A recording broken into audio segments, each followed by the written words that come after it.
നമ്മുടെ ഓരോരുത്തരുടെയും ജീവിതത്തിലെ കടമകളും കടപ്പാടുകളും സ്നേഹങ്ങളും നൽകേണ്ട ഒരു വിഭാഗമാണ് മാതാവും പിതാവും. ആ ഒരു സന്ദേശത്തെ സംബന്ധിച്ച് സംസാരിക്കലേറെ പ്രസക്തമാണ് എന്നതുകൊണ്ടാണ് ഞാൻ ഇന്ന് അതിനെക്കുറിച്ച് സംസാരിക്കുന്നത്. നമ്മുടെ സുഹൃത്ത് ചെയ്തതുപോലെ എല്ലാവർക്കും ലക്ഷങ്ങൾ മാതാവിനും പിതാവിനും വേണ്ടി നൽകാൻ കഴിഞ്ഞുകൊള്ളണമെന്നില്ല. പക്ഷേ അവർക്ക് സ്നേഹം നൽകാനും അവരുടെ മനസ്സ് നമുക്ക് വേണ്ടി എപ്പോഴും പ്രാർത്ഥന നിരതമാകുവാനുള്ള അവസരങ്ങൾ ഒരുക്കാനും കഴിയാത്ത മക്കളാരുമില്ല. ഞാൻ ഇങ്ങനെ സാധാരണ സംസാരിക്കുമ്പോൾ ആലോചിക്കുന്ന ഒരു കാര്യമുണ്ട്, അത് നിങ്ങളോട് ഞാൻ പങ്കുവെക്കുകയാണ്. പൊതുവെ ഇത്തരം വിഷയങ്ങൾ, അതായത് ഉമ്മയോടും ഉപ്പയോടൊക്കെയുള്ള കടപ്പാടുകളെ സംബന്ധിച്ചൊക്കെ സംസാരിക്കുമ്പോൾ മദ്രസ പാഠപുസ്തകത്തിൽ നമ്മളത് കാണുമ്പോൾ, അതല്ലെങ്കിൽ ഏതെങ്കിലും ഒരു ലേഖനത്തിൽ നമ്മളത് വായിക്കുമ്പോൾ ഞാൻ ഉൾപ്പെടെയുള്ള ആളുകൾ ചിന്തിക്കുന്ന ഒരു കാര്യം, എന്റെ മക്കൾ ഇതറിയണം, എന്നിട്ട് എന്റെ മക്കൾ എന്നോട് ഈ സ്നേഹവും വാത്സല്യവും ഒക്കെ കാണിക്കണം, എന്റെ മക്കൾ എന്നോട് ഒരിക്കലും അപമര്യാദയായി പെരുമാറാൻ പാടില്ല. ഇത് ഞാനും നിങ്ങളൊക്കെ ചിന്തിക്കാറുണ്ട്. പൊതുവെ ചിന്തിക്കാത്തവർ വളരെ കുറവായിരിക്കും. എന്നാൽ അതിനോട് കൂടെ എന്നെ സംബന്ധിച്ച് അങ്ങനെ ചിന്തിക്കുന്ന മാതാവുണ്ട്, പിതാവുണ്ട് എന്ന് ചിന്തിക്കാൻ പല ആളുകളും തയ്യാറാവാറില്ല.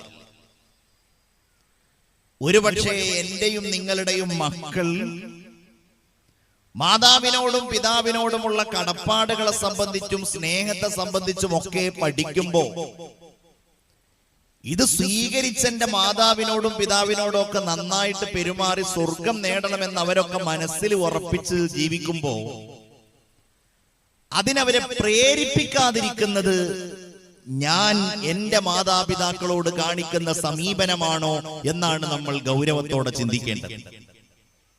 കാരണം അത് കണ്ടിട്ടാണ് നമ്മളുടെ മക്കൾ വീടുകളിൽ വളരുന്നത്.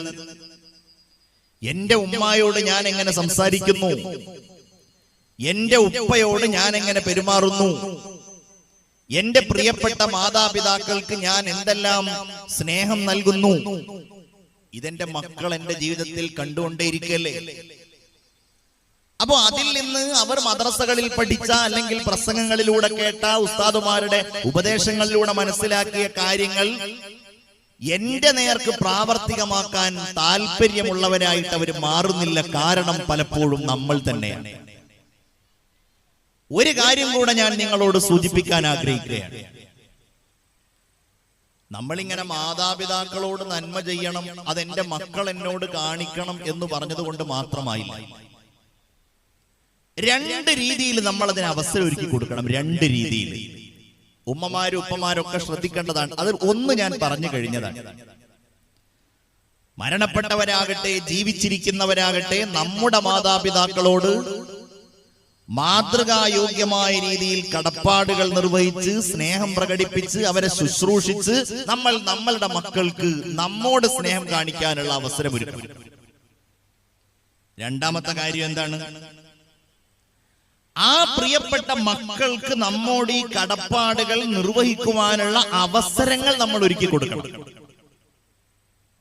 മക്കളെ വഴക്ക് പറയുന്ന ആളുകൾ, മക്കളോട് നീതി പുലർത്താത്ത ആളുകൾ, മക്കളോട് യാതൊരു താല്പര്യവും കാണിക്കാതെ ജീവിക്കുന്ന ആളുകൾ, അവര് മക്കളെ കാണാൻ പോവാറില്ല. അതല്ലെങ്കിൽ വീട്ടിൽ വന്നാൽ തന്റെ പ്രിയപ്പെട്ട മക്കളോട് സ്നേഹത്തോടെ പെരുമാറാറില്ല. മക്കൾ ആവശ്യപ്പെടുന്ന കാര്യങ്ങൾ ഒന്നും നിർവഹിക്കാറില്ല. അവരുടെ ഒരു പ്രായത്തിൽ മക്കളോട് വളരെ സൗഹാർദ്ദത്തോടെ പെരുമാറേണ്ടി വരും. ആ കുഞ്ഞുങ്ങളുടെ മാനസികാവസ്ഥകൾക്കനുസൃതമായിട്ട് അവരോട് ഇടപഴകേണ്ടി വരും. അവര് പ്രായമായാൽ അതിനനുസൃതമായ രീതിയിലുള്ള ഇടപാടുകൾ ഈ പിതാവിന്റെയും മാതാവിന്റെയും ഭാഗത്ത് നിന്നുണ്ടാകേണ്ടി വരും. ഇതൊന്നും നിർവഹിക്കാതെ നമ്മളിങ്ങനെ ഒരു രാജാവിനെ പോലെ എന്റെ മക്കൾ എന്നോട് സ്നേഹം കാണിക്കണം, എന്റെ കാലിന്റെ അടിയിലാണ് സ്വർഗം എന്ന് കരുതിയാൽ അവർക്കൊരിക്കലും അതിന് കഴിയുമെന്ന് നമ്മൾ ആരും പ്രതീക്ഷിക്കേണ്ട. എത്രയോ രക്ഷിതാക്കളെ സംബന്ധിച്ച് മക്കൾ വന്ന് പറയുന്ന പരിഭവങ്ങളിൽപ്പെട്ട ഒന്ന് എന്താണെന്നറിയോ? എനിക്ക് എൻ്റെ ഉമ്മാനോടും വാപ്പാനോടും വലിയ സ്നേഹം പ്രകടിപ്പിക്കാൻ ആഗ്രഹമുണ്ട്. പക്ഷേ വാപ്പ എന്നോട് പടക്കത്തിലാണ്, അല്ലെങ്കിൽ ഉമ്മ എന്നെ പരിഗണിക്കാറേ ഇല്ല. നമ്മളിങ്ങനെ ഖിയാമത്ത് നാളിന്റെ അടയാളം പറയാറുണ്ടല്ലോ മാതാവിനെ, ഞാൻ പറയുന്നുണ്ട്. പക്ഷെ അതിൽപ്പെട്ട ഒരടയാളമാണ് മക്കളെ ബുദ്ധിമുട്ടിക്കുന്ന മാതാപിതാക്കൾ. ഹബീബായ സയ്യിദുനാ മുഹമ്മദ് മുസ്തഫ സല്ലല്ലാഹു അലൈഹി വസല്ലം തങ്ങൾ പറയുന്നു, ഖിയാമത്ത് നാളിന്റെ അടയാളങ്ങളിൽപ്പെട്ട കാര്യമാണ് ചില ആളുകളെ കൊണ്ട് ഭാരമേറിയ കാര്യങ്ങൾ അവരുടെ മാതാപിതാക്കൾ നിർവഹിക്കുന്നത് എന്ന് ഹബീബായ സയ്യിദുനാ മുഹമ്മദ് മുസ്തഫ സല്ലല്ലാഹു അലൈഹി വസല്ലം. അവർക്ക് ചെയ്യാൻ കഴിയാത്ത കാര്യങ്ങൾ ചെയ്യാൻ മാതാപിതാക്കൾ അവരെ നിർബന്ധിക്കും. അങ്ങനെ അവർ നശിച്ചു പോകും. ഞാനതിന്റെ വിശദാംശങ്ങളിലേക്ക് സമയമുണ്ടെങ്കിൽ വരാം. അപ്പൊ ഈ രണ്ട് കാര്യങ്ങളും ഈ വിഷയത്തിന്റെ ആമുഖമായി നിങ്ങളുടെ മനസ്സിലുണ്ടാവും. ഒന്ന്, നിങ്ങളുടെ ഉമ്മയും ഉപ്പയും ജീവിച്ചിരിക്കുന്നവരാകട്ടെ മരണപ്പെട്ടു പോയവരാകട്ടെ അവരോടുള്ള സ്നേഹവും കടപ്പാടും നിങ്ങൾ നിർവഹിച്ച് നിങ്ങളുടെ മക്കൾക്ക് അത് വലിയ മാതൃകയായി കാണിച്ചു കൊടുക്കണം. രണ്ടാമത്തെ കാര്യം എന്താണ്? നിങ്ങളുടെ മക്കൾക്ക് നിങ്ങളോട് കടപ്പാടുകൾ നിർവഹിക്കാനും സ്നേഹം പ്രകടിപ്പിക്കുവാനുമുള്ള എല്ലാ സാഹചര്യങ്ങളും നിങ്ങൾ ഒരുക്കണം. അവരോട് പിണങ്ങരുത്, അവരോട് അനാവശ്യമായ രീതിയിൽ കോപിക്കരുത്, സതുദ്ദേശത്തോടെയല്ലാതെ അവരോടുള്ള സമീപനങ്ങൾ നിങ്ങൾ കാർക്കശ്യത്തിലേർക്കരുത്. ഇങ്ങനെയായാൽ ഇൻഷാ അല്ലാഹ് ഈ ദുനിയാവിലെ ജീവിതത്തിലെ സന്തോഷദായകമായ മുഹൂർത്തങ്ങൾ നമുക്ക് അനുഭവിക്കുവാൻ കഴിയും. ഇതൊരു നിസ്സാരമായ വിഷയമല്ല. സത്യത്തിൽ നമ്മൾ മാതാവിനെയും പിതാവിനെയും ബഹുമാനിക്കണം, സ്നേഹിക്കണം എന്നുള്ളത് ഇസ്ലാമിന് മാത്രമുള്ള ഒരു കൽപ്പനയൊന്നുമല്ല. ഇസ്ലാമിൽ അതുണ്ട്, എല്ലാ മതത്തിലും അതുണ്ട്. നമ്മുടെ സഹോദരന്മാരായ ഹിന്ദുക്കൾ അവരുടെ വേദഗ്രന്ഥങ്ങളിൽ, അവരുടെ ഉപനിഷത്തുകളിൽ, അവർ ബഹുമാനിക്കുന്ന ആദരിക്കുന്ന മഹർഷിമാരുടെയും വലിയ വലിയ ആളുകളുടെയും വചനങ്ങളിൽ അമ്മയെ ബഹുമാനിക്കാൻ, മാതാവിനെ ബഹുമാനിക്കാൻ പഠിപ്പിക്കുന്നുണ്ട്. എല്ലാ മതങ്ങളിലുണ്ട്. മനുഷ്യരാണോ അതവർ നിർവഹിക്കണം എന്നുള്ളതാണ് താല്പര്യം. അതില്ലാത്ത ഒന്ന് എവിടെയാണെന്നറിയോ? മാതാവിനെയും പിതാവിനെയും ബഹുമാനിക്കേണ്ടതില്ല, സ്നേഹിക്കേണ്ടതില്ല എന്ന് പഠിപ്പിക്കുന്ന ആ ഒരു താല്പര്യം മുന്നിൽ വെക്കുന്നത് എവിടെയാണെന്നറിയോ? ആധുനികമായ ലിബറലിസത്തിന്റെ, പാശ്ചാത്യൻ സംസ്കാരത്തിന്റെ സ്വീകാര്യത മനസ്സിൽ ഉൾക്കൊണ്ട ആളുകളിലാണ് അതില്ലാത്തത്. അത് പ്രത്യേകിച്ച് ഒരു ഇസം എന്നൊന്നും അതിന് പറയാനില്ല. ലിബറലിസം എന്ന് പറഞ്ഞിട്ടുണ്ടെങ്കിൽ സ്വതന്ത്രമായിട്ട് ചിന്തിക്കുന്ന ആളുകൾ അവരാഗ്രഹിക്കുന്നത് എന്താണ്? എന്റെ മാതാവിന്റെ ഉത്തരവാദിത്തമായിരുന്നു എന്നെ പ്രസവിക്കുക എന്നുള്ളത്. അത് കഴിഞ്ഞ് എന്നെ വളർത്തിക്കൊണ്ടുവരലും അവരുടെ ഉത്തരവാദിത്തമായിരുന്നു. ഈ ലോകം അങ്ങനെയാണ് നിലനിന്നത്. മൃഗങ്ങളൊക്കെ കണ്ടില്ലേ? ആ മൃഗങ്ങൾക്കൊക്കെ ഒരു സമയമുണ്ട്, ഒരു പ്രായമുണ്ട്, അതുവരെ അവ വളർത്തിക്കൊണ്ടുവരുന്നു. അത് കഴിഞ്ഞാൽ പിന്നെ ഞാൻ സ്വതന്ത്രനാണ്. എന്റെ ബുദ്ധി, എന്റെ ചിന്ത, എന്റെ വിചാരം, എന്റെ പഠനം, എന്റെ ആഗ്രഹം. ഞാൻ എന്തിന് ഒരു മാതാവ് പിതാവ് എന്ന പേരിൽ കടപ്പാടുകളുമായി ബഹുമാനവുമായി പോകണം? എനിക്കതിന്റെ കാര്യമൊന്നുമില്ല. പാശ്ചാത്യൻ സംസ്കാരങ്ങൾ ഒട്ടനേകം പതിറ്റാണ്ടുകളായി ലോകത്തിന് സമ്മാനിച്ച, അല്ലെങ്കിൽ ലോകത്തിന് നൽകിയ ദുഷിച്ച ചിന്താഗതിയാണ്. അതാണ് നമുക്കിടയിലെ പലരും സ്വീകരിച്ചിരിക്കുന്നത്. അവർ വിദ്യാഭ്യാസമുള്ളവരാകാം, അവർ സൗകര്യമുള്ളവരാകാം. ഞാനത് വെറുതെ തമാശയായിട്ട് പറയുന്നതാണ് എന്ന് നിങ്ങൾ ചിന്തിക്കരുത്. നിങ്ങളുടെ ഈ മംഗലാപുരത്തും കർണാടകയുടെ ഭാഗങ്ങളിലും എത്രത്തോളം വൃദ്ധസദനങ്ങളുണ്ടെന്ന് എനിക്കറിയില്ല. പാശ്ചാത്യൻ ലോകത്ത് കാലങ്ങൾക്ക് മുമ്പേ ധാരാളം അതുണ്ടായിരുന്നു. പഴയ കാലത്ത് ഒരു 10, 15, 20 കൊല്ലങ്ങൾക്ക് മുമ്പ് നമ്മളുടെ നാട്ടിൽ ഇതുപോലെ വഅദ് പറയുന്ന ഉസ്താദുമാര് ലണ്ടനിലും അമേരിക്കയിലുമൊക്കെ മാതാവിനെയും പിതാവിനെയും ഒക്കെ കൊണ്ട് താമസിപ്പിക്കുന്ന വൃദ്ധസദനങ്ങളെ സംബന്ധിച്ച് വലിയ പ്രസംഗങ്ങൾ നടത്തുമ്പോ നമ്മളുടെ ഉമ്മമാരും പഴയ കാലത്തുള്ള ഉപ്പമാരും ഒക്കെ അങ്ങനെയൊക്കെ ഉണ്ടോ എന്ന് ചോദിച്ച് വല്ലാതെ അത്ഭുതപ്പെട്ടിരുന്നു. ഇന്ന് ഇന്ത്യ രാജ്യത്ത് നിന്നുള്ള ഇന്ത്യ രാജ്യത്ത് നിന്ന് പ്രവാസം സ്വീകരിച്ച ആളുകൾ ഏറ്റവും കൂടുതൽ കഴിയുന്ന രാജ്യങ്ങളിൽ പ്രധാനപ്പെട്ടത് അമേരിക്കയും ബ്രിട്ടനും ഒക്കെയാണ്. നമ്മളുടെ വിദ്യാർത്ഥികൾ പഠിക്കാൻ വേണ്ടി പോകുന്നു. ഈ പഠിക്കാൻ വേണ്ടി പോകുന്നവരും അല്ലാത്തവരുമായ എത്രയോ ആളുകളുടെ പണി എന്ന് പറയുന്നത് വൃദ്ധസദനങ്ങളിൽ ശുശ്രൂഷിക്കുക എന്നുള്ളതാണ്. ശുശ്രൂഷിക്കാൻ അവസരം ഉണ്ടാകുന്ന ആളുകൾ, അങ്ങനെ മാതാപിതാക്കൾക്ക് അങ്ങനെ ശുശ്രൂഷ നൽകാൻ അവസരമുള്ള ആളുകൾ ഭാഗ്യവാന്മാരാണെന്നുള്ളതാണ് അവിടുത്തെ വിലയിരുത്തൽ. നമ്മളത് അങ്ങനെ ഇംഗ്ലണ്ടിലെയും ബ്രിട്ടനിലെയും അമേരിക്കയിലെയും ഒക്കെ അത്ഭുതങ്ങളായിട്ട് പറഞ്ഞിട്ട് ഇന്ന് ഞാൻ ഉള്ള കേരളത്തിന്റെ എത്രയോ ഭാഗങ്ങളിൽ വൃദ്ധസദനങ്ങളുണ്ട്. ആ വൃദ്ധസദനങ്ങളിൽ ഉമ്മമാരും ഉപ്പമാരുമുണ്ട്. അവരുടെ ഓരോരുത്തരുടെയും ജീവിത കഥകൾ ഞാൻ ഈ പറഞ്ഞതാണ്. എല്ലാവരും റോഡരികുകളിൽ കഴിഞ്ഞ് പ്രായമാകുമ്പോ അവശനാകുന്ന ആളുകളല്ല. ഈ അടുത്ത് എന്നോടൊരു സഹോദരൻ പറഞ്ഞു, അദ്ദേഹത്തിന്റെ ഒരു കൂട്ടുകാരൻ മലപ്പുറം ജില്ലയിലെ അവിടെയുള്ള ഒരു വൃദ്ധസദനത്തിൽ, തവനൂർ എന്ന് പറയുന്ന സ്ഥലത്തുള്ള ഒരു വൃദ്ധസദനത്തിൽ അദ്ദേഹത്തിന്റെ ഒരു കൂട്ടുകാരനുണ്ട് എന്ന് പറഞ്ഞിട്ട് അദ്ദേഹം അങ്ങോട്ട് പോവുകയാണ്. എത്രയോ പതിറ്റാണ്ടുകൾ ഗൾഫിൽ നിന്ന് വലിയ സൗകര്യങ്ങൾ ഉണ്ടായി, വലിയ വീടും വലിയ സൗകര്യവും സമ്പത്തും ഒക്കെ ഉണ്ടായി, മക്കളെയൊക്കെ പഠിപ്പിച്ച് വലുതാക്കിയ ഒരു ഉപ്പയാണത്രേ ആ വൃദ്ധസദനത്തിലുള്ളത്. അങ്ങനെ ആ വൃദ്ധസദനത്തിൽ പോയപ്പോ ഈ കൂട്ടുകാരനെ കാണാൻ വേണ്ടിയിട്ട് അദ്ദേഹം വന്നു. ആ മനുഷ്യൻ വന്നപ്പോ അദ്ദേഹത്തിന്റെ ഒരു കാല് മുറിക്കപ്പെട്ടിട്ടുണ്ട്. മുഖത്തൊക്കെ നല്ല ആരോഗ്യമുണ്ട്, പക്ഷെ അവശനാണ് ആൾ. എഴുന്നേറ്റ് നടക്കാൻ കഴിയില്ല, കാല് മുറിക്കപ്പെട്ടത് കാരണത്താൽ. മണിക്കൂറുകളോളം ഈ സുഹൃത്തിനോടിരുന്ന് സംസാരിച്ചു. എങ്ങനെയാണ് നിങ്ങൾ ഈ വൃദ്ധസദനത്തിൽ എത്തിപ്പെട്ടത് എന്ന് ചോദിച്ചപ്പോ അദ്ദേഹം പറഞ്ഞത്, അദ്ദേഹത്തിന്റെ മൂത്ത മകൻ അധ്യാപകനാണ്, ഹയർ സെക്കൻഡറി സ്കൂളിലെ അധ്യാപകനാണ്, ഭാര്യ അധ്യാപികയാണ്, രണ്ടാമത്തെ ആൾ ഡോക്ടറാണ്, പിന്നെയുള്ള 2 പെൺകുട്ടികളും ഡോക്ടർമാരാണ്. ഇവരെല്ലാവരും കല്യാണം കഴിച്ച് അവരുടെ ജോലികളിൽ വ്യാപൃതരാണ്. 2 ആളുകൾ വിദേശത്താണ്, അധ്യാപകൻ നാട്ടിൽ ഹയർ സെക്കൻഡറി തലത്തിൽ ജോലി ചെയ്യുന്നയാളാണ്. ദൗർഭാഗ്യവശാൽ എന്റെ ഭാര്യ മരണപ്പെട്ടുപോയി. എന്നെ നോക്കാൻ ഒരാളുമില്ല. മക്കൾക്കൊക്കെ ഞാനൊരു വലിയ ശല്യമായതുപോലെ എനിക്ക് തോന്നി. ഞാൻ ഗൾഫിൽ പതിറ്റാണ്ടുകൾ ജോലി ചെയ്ത് കഷ്ടപ്പെട്ടിട്ടായിരുന്നു ഈ മക്കളെയൊക്കെ പഠിപ്പിച്ചതും അധ്യാപകരാക്കിയതും ഡോക്ടർമാരാക്കിയതും നല്ല നിലയിൽ അവരുടെ കല്യാണം കഴിച്ച് അവരെ അയച്ചതും. ഇന്നവർക്ക് ഞാൻ വേണ്ടാന്ന് തോന്നുന്നു. അവസാനം എന്നെ നോക്കാൻ വേണ്ടിയിട്ട് ഇങ്ങനെ വീട്ടിലാളെ വെച്ചു, അതും പല പ്രശ്നങ്ങളുമായി.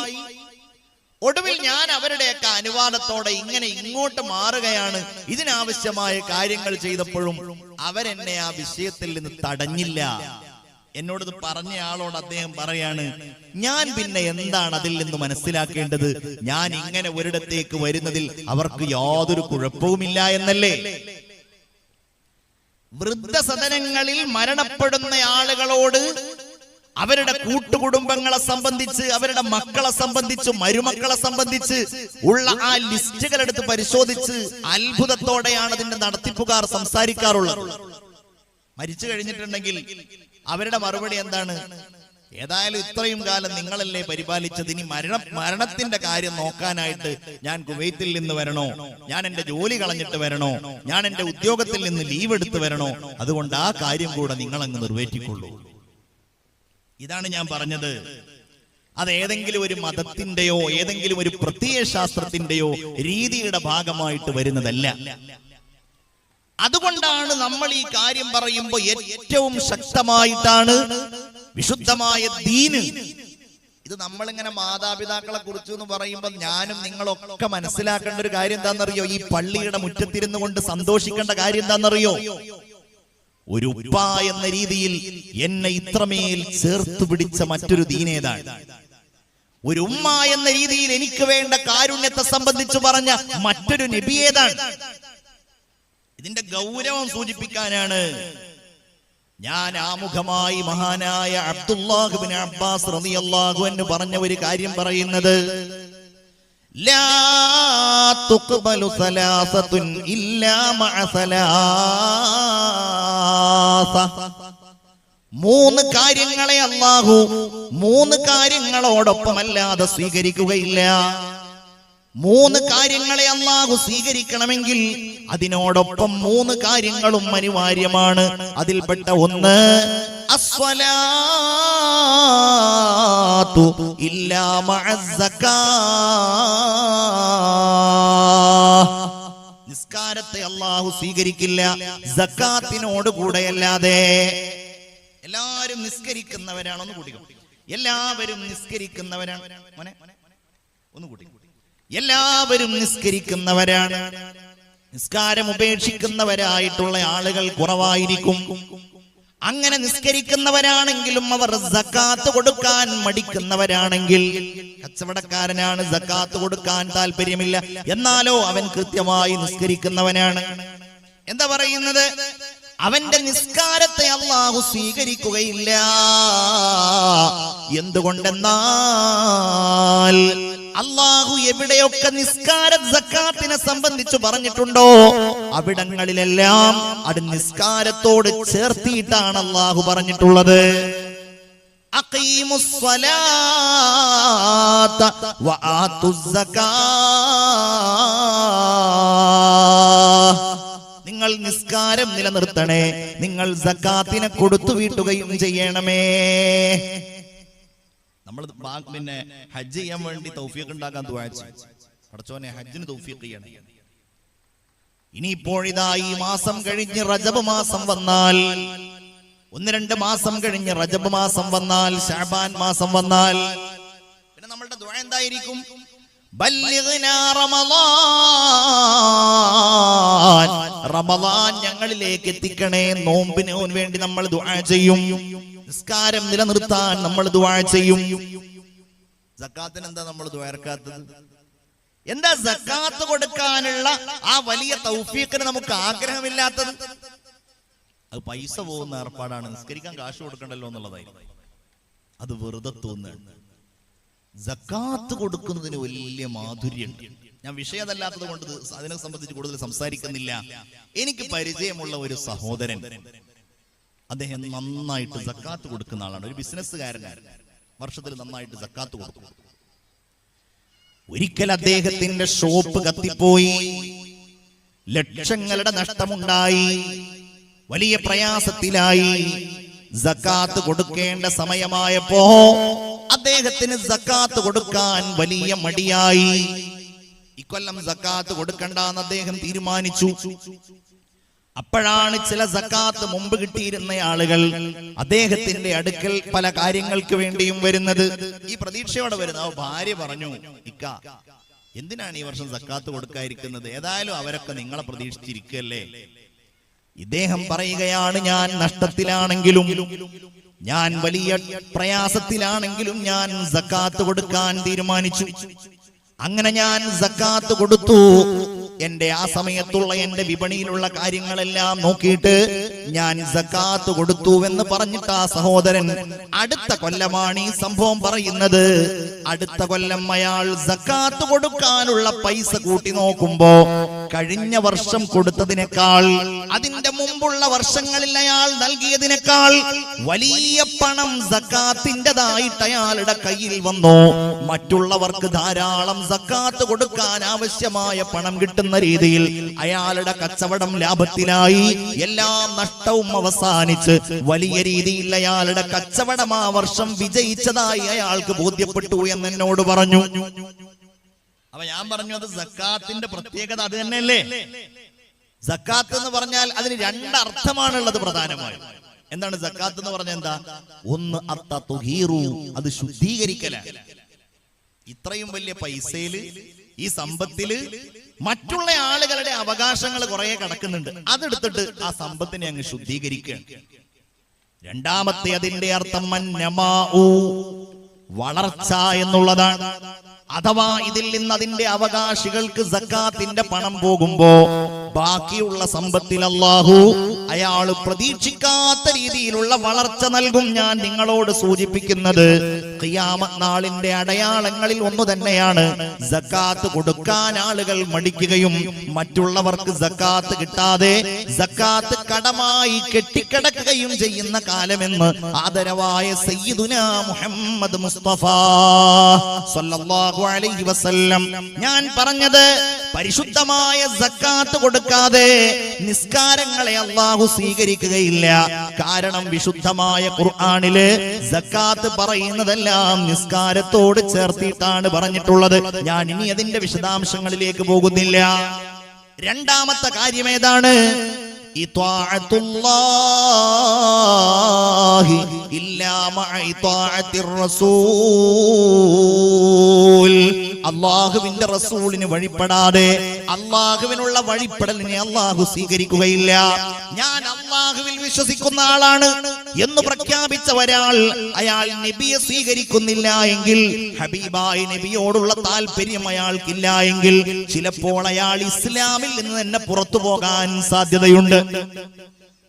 റസൂലുള്ളാഹി സ്വല്ലല്ലാഹു അലൈഹി വസല്ലം തങ്ങളുടെ ചര്യയെ വിമർശിക്കുമ്പോ, അവിടുത്തെ സുന്നത്തുകളെ എതിർക്കുമ്പോ, അഷ്റഫുൽ ഖൽഖ് സ്വല്ലല്ലാഹു അലൈഹി വസല്ലം തങ്ങളെ പരിഹസിക്കുമ്പോ, അവിടുന്ന് പറഞ്ഞ റസൂലുള്ളാഹി സ്വല്ലല്ലാഹു അലൈഹി വസല്ലം തങ്ങളുടെ കൽപ്പനകളെ നിഷേധിക്കുമ്പോ, ഇസ്ലാമിൽ നിന്ന് പുറത്തു പോയ ഒരു വിഭാഗം തന്നെയുണ്ട്, ഖാദിയാനികൾ. അവർ അല്ലാഹുവിനെ വിശ്വസിക്കുന്നവരാണെന്നാണ് പറയുന്നത്. പക്ഷെ അവര് റസൂലുള്ളാഹിനെ വിശ്വസിക്കുന്നില്ല. എന്താ കാര്യം? അവര് പറയുന്നത് അല്ലാഹുവിന്റെ ഹബീബ് ഖാത്തിമുൻ നബിയീനല്ല, അവസാന പ്രവാചകനല്ല എന്നാണ് അവർ പറയുന്നത്. അത് ഉൾക്കൊള്ളാൻ നമുക്ക് കഴിയില്ലല്ലോ. അതുകൊണ്ട് ഞാൻ റസൂലുള്ളാഹി സ്വല്ലല്ലാഹു അലൈഹി വസല്ലമ തങ്ങളെ സ്നേഹിക്കാൻ ബാധ്യതയുള്ളയാളാണ്, അവിടുത്തെ വഴിപ്പെടാൻ ബാധ്യതയുള്ളയാളാണ്. കാരണം അല്ലാഹു റബ്ബുൽ ഇസ്സത്ത് വഅതീഉല്ലാഹ വഅതീഉർ റസൂൽ, നിങ്ങൾ അല്ലാഹുവിനെ വഴിപ്പെടണേ, നിങ്ങൾ റസൂലിനും വഴിപ്പെടണേ. എവിടെ പറഞ്ഞാലും ഖുൽ ഇൻ കുന്തും തുഹിബ്ബൂനല്ലാഹ്, നിങ്ങൾ അല്ലാഹുവിനെ ഇഷ്ടപ്പെടുന്നവരാണ് എങ്കിൽ നിങ്ങൾ എന്നെ പിൻപറ്റണേ. ഫത്തബിഊനി, നിങ്ങൾ എന്നെ പിൻപറ്റണേ. അപ്പൊ അതാണ് രണ്ടാമത്തെ കാര്യം. മൂന്നാമത്തെ കാര്യമാണ് നമ്മുടെ വിഷയം. അല്ലാഹുവിനായ അബ്ദുല്ലാഹ് ഇബ്നു അബ്ബാസ് റളിയല്ലാഹു അൻഹു പറയുകയാണ്, ശുക്റുല്ലാഹി ഇല്ലാ മഅ ശുക്രി വാലിദൈൻ. എന്റെ പ്രിയപ്പെട്ട ഉമ്മമാരെ, എന്റെ പ്രിയപ്പെട്ട ചെറുപ്പക്കാരെ, നിങ്ങളുടെ മാതാവിനും പിതാവിനും നിങ്ങൾ നന്ദി ചെയ്യാതെ അല്ലാഹുവിനുള്ള നന്ദി അല്ലാഹു സ്വീകരിക്കുകയില്ല. ഉമ്മാക്കും ഉപ്പാക്കും നിങ്ങൾ നന്ദി ചെയ്യാതെ നിങ്ങൾ പടച്ചവന് നന്ദി ചെയ്യുന്നത് അല്ലാഹു സ്വീകരിക്കില്ല. എന്തിനാണ് ഒരാൾക്ക് നമ്മൾ നന്ദി ചെയ്യുന്നത്?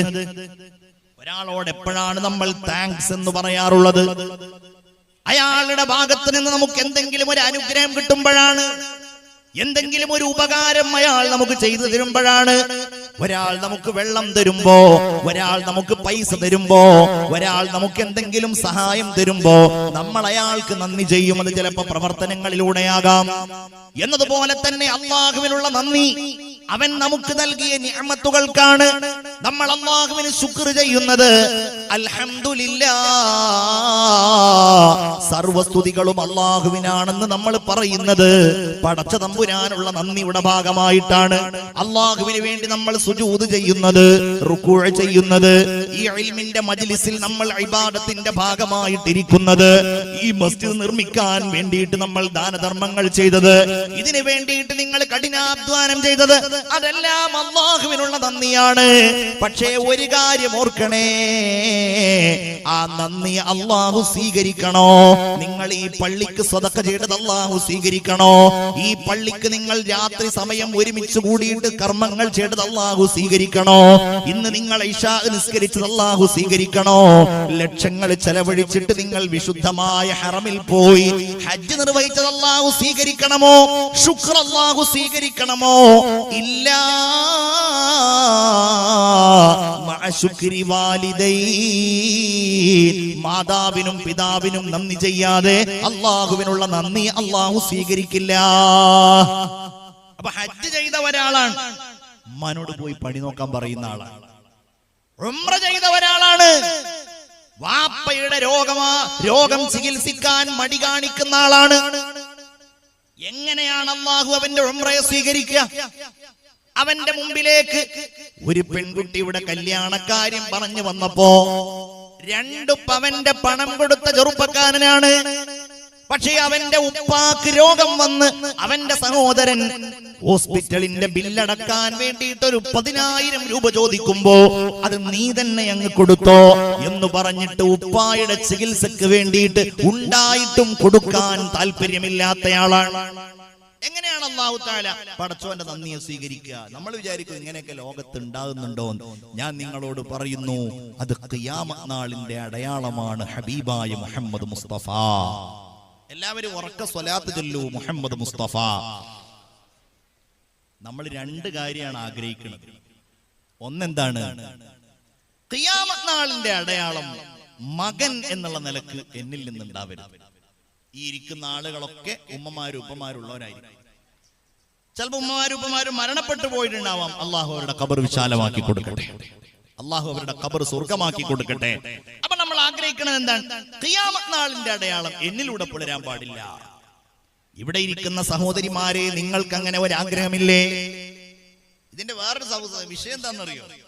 ഇത്തരം വിഷയങ്ങൾ പറയുമ്പോൾ പല സഹോദരിമാരും കരുതാറുള്ളത് അത് ആണുങ്ങളാണ് ഈ മാതാവിനോടും പിതാവിനോടുള്ള ബാധ്യത നിറവേറ്റേണ്ടത് എന്നാണ്. സഹോദരിമാരൊക്കെ വളരെ ഗൗരവത്തോടെ ചിന്തിക്കണം. ഞാനൊരു ഹദീസ് പറയാം ഖിയാമത്ത് നാളിന്റെ അടയാളമായി പറയുമ്പോ ആ ഹദീസിന്റെ ബാഹ്യാർത്ഥത്തിൽ നമുക്ക് കാണാൻ കഴിയുന്നത് സ്ത്രീകളെ കൂടെ ഉൾപ്പെടുത്തിയിട്ടാണ് മുഹമ്മദ് മുസ്തഫ സ്വല്ലല്ലാഹു അലൈഹി വസല്ലം തങ്ങൾ പറഞ്ഞിട്ടുള്ളത് എന്നാണ്. നിങ്ങൾ ചിന്തിച്ചു നോക്കൂ. ഖിയാമത്ത് നാളിന്റെ അടയാളം നമ്മിലൂടെ പുലരരുത്. രണ്ടാമത്തെ കാര്യം എന്താണ് നമ്മൾ ആഗ്രഹിക്കുന്നത്? രണ്ടാമത്തെ കാര്യം എന്താണ്?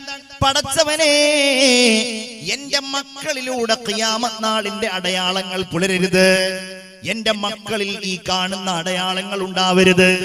മക്കൾക്ക് വേണ്ടി നല്ല ദുആ നടത്തണം എന്ന് അല്ലാഹുവിന്റെ ഹബീബ് പറഞ്ഞു. അതിനു വേണ്ടി കൂടിയാണ്. നമ്മൾ കാരണത്താൽ നമ്മളുടെ മക്കൾ നശിക്കാൻ പറ്റുമോ?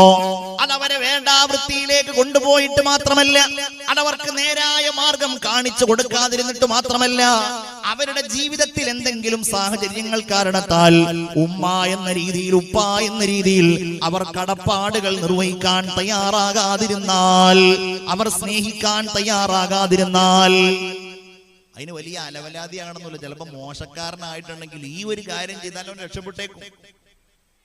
വലിയ ആബിദായ ആളാണ്, ആ ഉമ്മാനും ബാപ്പാനും നോക്കിയില്ല എന്നുണ്ടെങ്കിൽ അതോടെ പരാജയപ്പെട്ടേക്കും. വലിയ മുസ്ലിയാരാണ്, ആബിദാണ്, ആലിമാണ്, ബിരുദധാരിയാണ്. ഉസ്താദുമാരൊക്കെ ഇവിടെ ഉണ്ടല്ലോ. ഞങ്ങൾ എപ്പോഴും ഉസ്താദുമാർ അങ്ങോട്ടും ഇങ്ങോട്ടും പറയാറുണ്ട്, നമുക്കായിരിക്കും ഈ വിഷയത്തിൽ ഏറ്റവും വലിയ പരീക്ഷണം. അല്ലാഹുവേ ഞങ്ങളെ കാക്കണേ തമ്പുരാൻ. സാധാരണ നാടന്മാരായിരിക്കുന്ന ആളുകളെക്കാളും ഈ വിഷയത്തിൽ വല്ലാതെ പരീക്ഷിക്കപ്പെടുന്ന ആളുകൾ ഉസ്താദുമാരാണെന്ന് നമ്മൾ പലപ്പോഴും ചിന്തിക്കാറുണ്ട്. കാരണം എന്താ? ഒന്നാമത്തെ കാര്യം എന്ന് പറഞ്ഞാൽ ഈ കാര്യം ഏറ്റവും നന്നായിട്ട് പഠിക്കുന്നവർ ഈ മുസ്ലിംമാരായിരിക്കും. കടപ്പാട് എന്താണ്, കടമ എന്താണ്, ആയത്ത് എങ്ങനെയാണ്, ഹദീസ് എങ്ങനെയാണ്, അത് പഠിപ്പിച്ചു കൊടുക്കുന്ന ആളുകൾ, വാഴ പറയുന്ന ആളുകൾ മാത്രമല്ല, മദ്രസയിലുള്ള ഉസ്താദുമാരൊക്കെ ഈ പാഠം പഠിപ്പിച്ചു കൊടുക്കും, ഉപദേശിക്കും. അപ്പൊ അവരുടെ മുമ്പിലായിരിക്കും ഈ വിഷയം നന്നായിട്ട് വരിക. അവരുടെ മാതാപിതാക്കളിലൂടെ. നമ്മൾ എപ്പോഴും പറയാറുണ്ടല്ലോ, ആബിദായത് കൊണ്ട് കാര്യമില്ല, ആലിമായത് കൊണ്ട് കാര്യമില്ല. മാതാവിനെയും പിതാവിനെയും ബുദ്ധിമുട്ടിച്ചാൽ, അവരുടെ മനസ്സിൽ എന്തെങ്കിലും വെറുപ്പ് വന്നാൽ, അവരുടെ കൽബിന്റെ ഉള്ളിൽ എന്തെങ്കിലും മക്കളോടുള്ള രീതിയിൽ എതിരായിട്ടുള്ള പ്രാർത്ഥനയുടെ ഒരംശം വന്നാൽ, റഹ്മാനായ റബ്ബ് അതിനായിരിക്കും പ്രാമുഖ്യം നൽകുക. അവന്റെ ഇബാദത്തിനല്ല, അവന്റെ ഇൽമിനല്ല, അവന്റെ സ്വതക്കല്ല, അവന്റെ ഹജ്ജിനല്ല. ഇത് വളരെ ഗൗരവമാണ്. ഒരു പക്ഷേ നമ്മുടെ ഉമ്മ അല്ലെങ്കിൽ നമ്മുടെ ഉപ്പ അവർ വലിയ പണ്ഡിതന്മാരായിക്കൊള്ളണമെന്നില്ല. അവരുമ്മയായാൽ മതി, അവരുപ്പയായാൽ മതി. അതുകൊണ്ടല്ലേ മുഹമ്മദ് മുസ്തഫ സല്ലല്ലാഹു അലൈഹി വസല്ലമ തങ്ങൾ തൊട്ടിൽ നിന്ന് സംസാരിച്ച 2-3 കുഞ്ഞുങ്ങളെ സംബന്ധിച്ചു പറഞ്ഞത്. ആ കുഞ്ഞുങ്ങളിൽ ഒരാൾ മഹാനായ ഈസാ അലൈഹിസ്സലാമാണ്. മഹദിയായ മറിയം റളിയല്ലാഹു തആല അൻഹയ്ക്ക് വേണ്ടിയിട്ട് തൊട്ടിലിൽ കിടക്കുന്ന സമയത്ത് സമയത്ത് മഹാനായ ഈസാ അലൈഹിസ്സലാം സംസാരിച്ചുവല്ലോ. രണ്ടാമത്തെയാള് മഹാനായ സയ്യിദുനാ യൂസുഫ് നബി അലൈഹിസ്സലാമിന്റെ സാക്ഷിയാണ്. ഞാൻ അതിനെ സംബന്ധിച്ചും പറയുന്നില്ല. മൂന്നാമത്തെ ആളാരാണ്? മഹാനായ ജുറൈജ് റളിയല്ലാഹു അൻഹു എന്ന് പറയുന്ന ചെറുപ്പക്കാരനെ ബനൂ ഇസ്രായേലിലെ വലിയ ആബിദായിരുന്നു. നന്നായിട്ട് ഇബാദത്ത് ചെയ്യുന്ന ആളായിരുന്നു ജുറൈജ് എന്ന ചെറുപ്പക്കാരൻ. മാതാവിന്റെ അടുക്കൽ നിന്ന് ജുറൈജ് യാത്ര പറഞ്ഞു പോവുകയാണ്. ഉമ്മയോട് പറയുന്നു, ഉമ്മാ, ഈ വീടും പരിസരവും ഒക്കെ എന്നെ ആരാധനകളിൽ നിന്ന് അകറ്റിക്കളയുന്നുണ്ട്. അതുകൊണ്ട് ഞാൻ കുറച്ച് ദൂരെ പോയിട്ട് ഉമ്മ ഇബാദത്ത് ചെയ്യട്ടെയോ? ഉമ്മ എനിക്കതിന് സമ്മതം തരുമോ? ഉമ്മ പറഞ്ഞു, മോനെ നീ പോയിക്കോ. പക്ഷേ ഉമ്മയല്ലുള്ളൂ ഈ വീട്ടില്. ഇടക്കിടക്ക് ഉമ്മയെ കാണാൻ വേണ്ടി മോൻ ഇങ്ങോട്ട് വരണേ. ജുറൈജ് റളിയല്ലാഹു അൻഹു പോയി, വീട്ടിൽ നിന്ന് പോയി. ഒരു മലയുടെ മുകളിലാണ് ഇബാദത്തിന് വേണ്ടി പോയത്. ഒരു മലയുടെ മുകളിൽ പോയിട്ട് അവിടെ ചെറിയ ഒരു പർണശാല കെട്ടിയുണ്ടാക്കി, ഒരു വീട് കെട്ടിയുണ്ടാക്കി. ആ വീടിന്റെ ഉള്ളിൽ മഹാനായ ജുറൈജ് റളിയല്ലാഹു അൻഹു ആരാധനാ നിമഗ്നനായിട്ടിരിക്കുകയാണ്. അദ്ദേഹത്തിന്റെ ഇബാദത്ത് ഇങ്ങനെ വല്ലാതെ വർദ്ധിച്ചു. അദ്ദേഹം ജനങ്ങൾക്കിടയിൽ വളരെ പ്രസിദ്ധനായി. ആ മലയുടെ മുകളിലുള്ള ജുറൈജിനെ പോലെ എന്ന ആളുകൾ അദ്ദേഹത്തെ പലപ്പോഴും ഉപമിക്കാറുണ്ടായിരുന്നു. ഈ ഉമ്മാക്കാണെങ്കിലോ മോനെ കുറിച്ച് ആളുകൾ പറയുന്നതൊക്കെ ഇങ്ങനെ കേൾക്കും. പക്ഷേ മോനെ കാണാൻ കിട്ടുന്നില്ല, മോനോട് വർത്തമാനം പറയാനുള്ള അവസരം ഉണ്ടാകുന്നില്ല.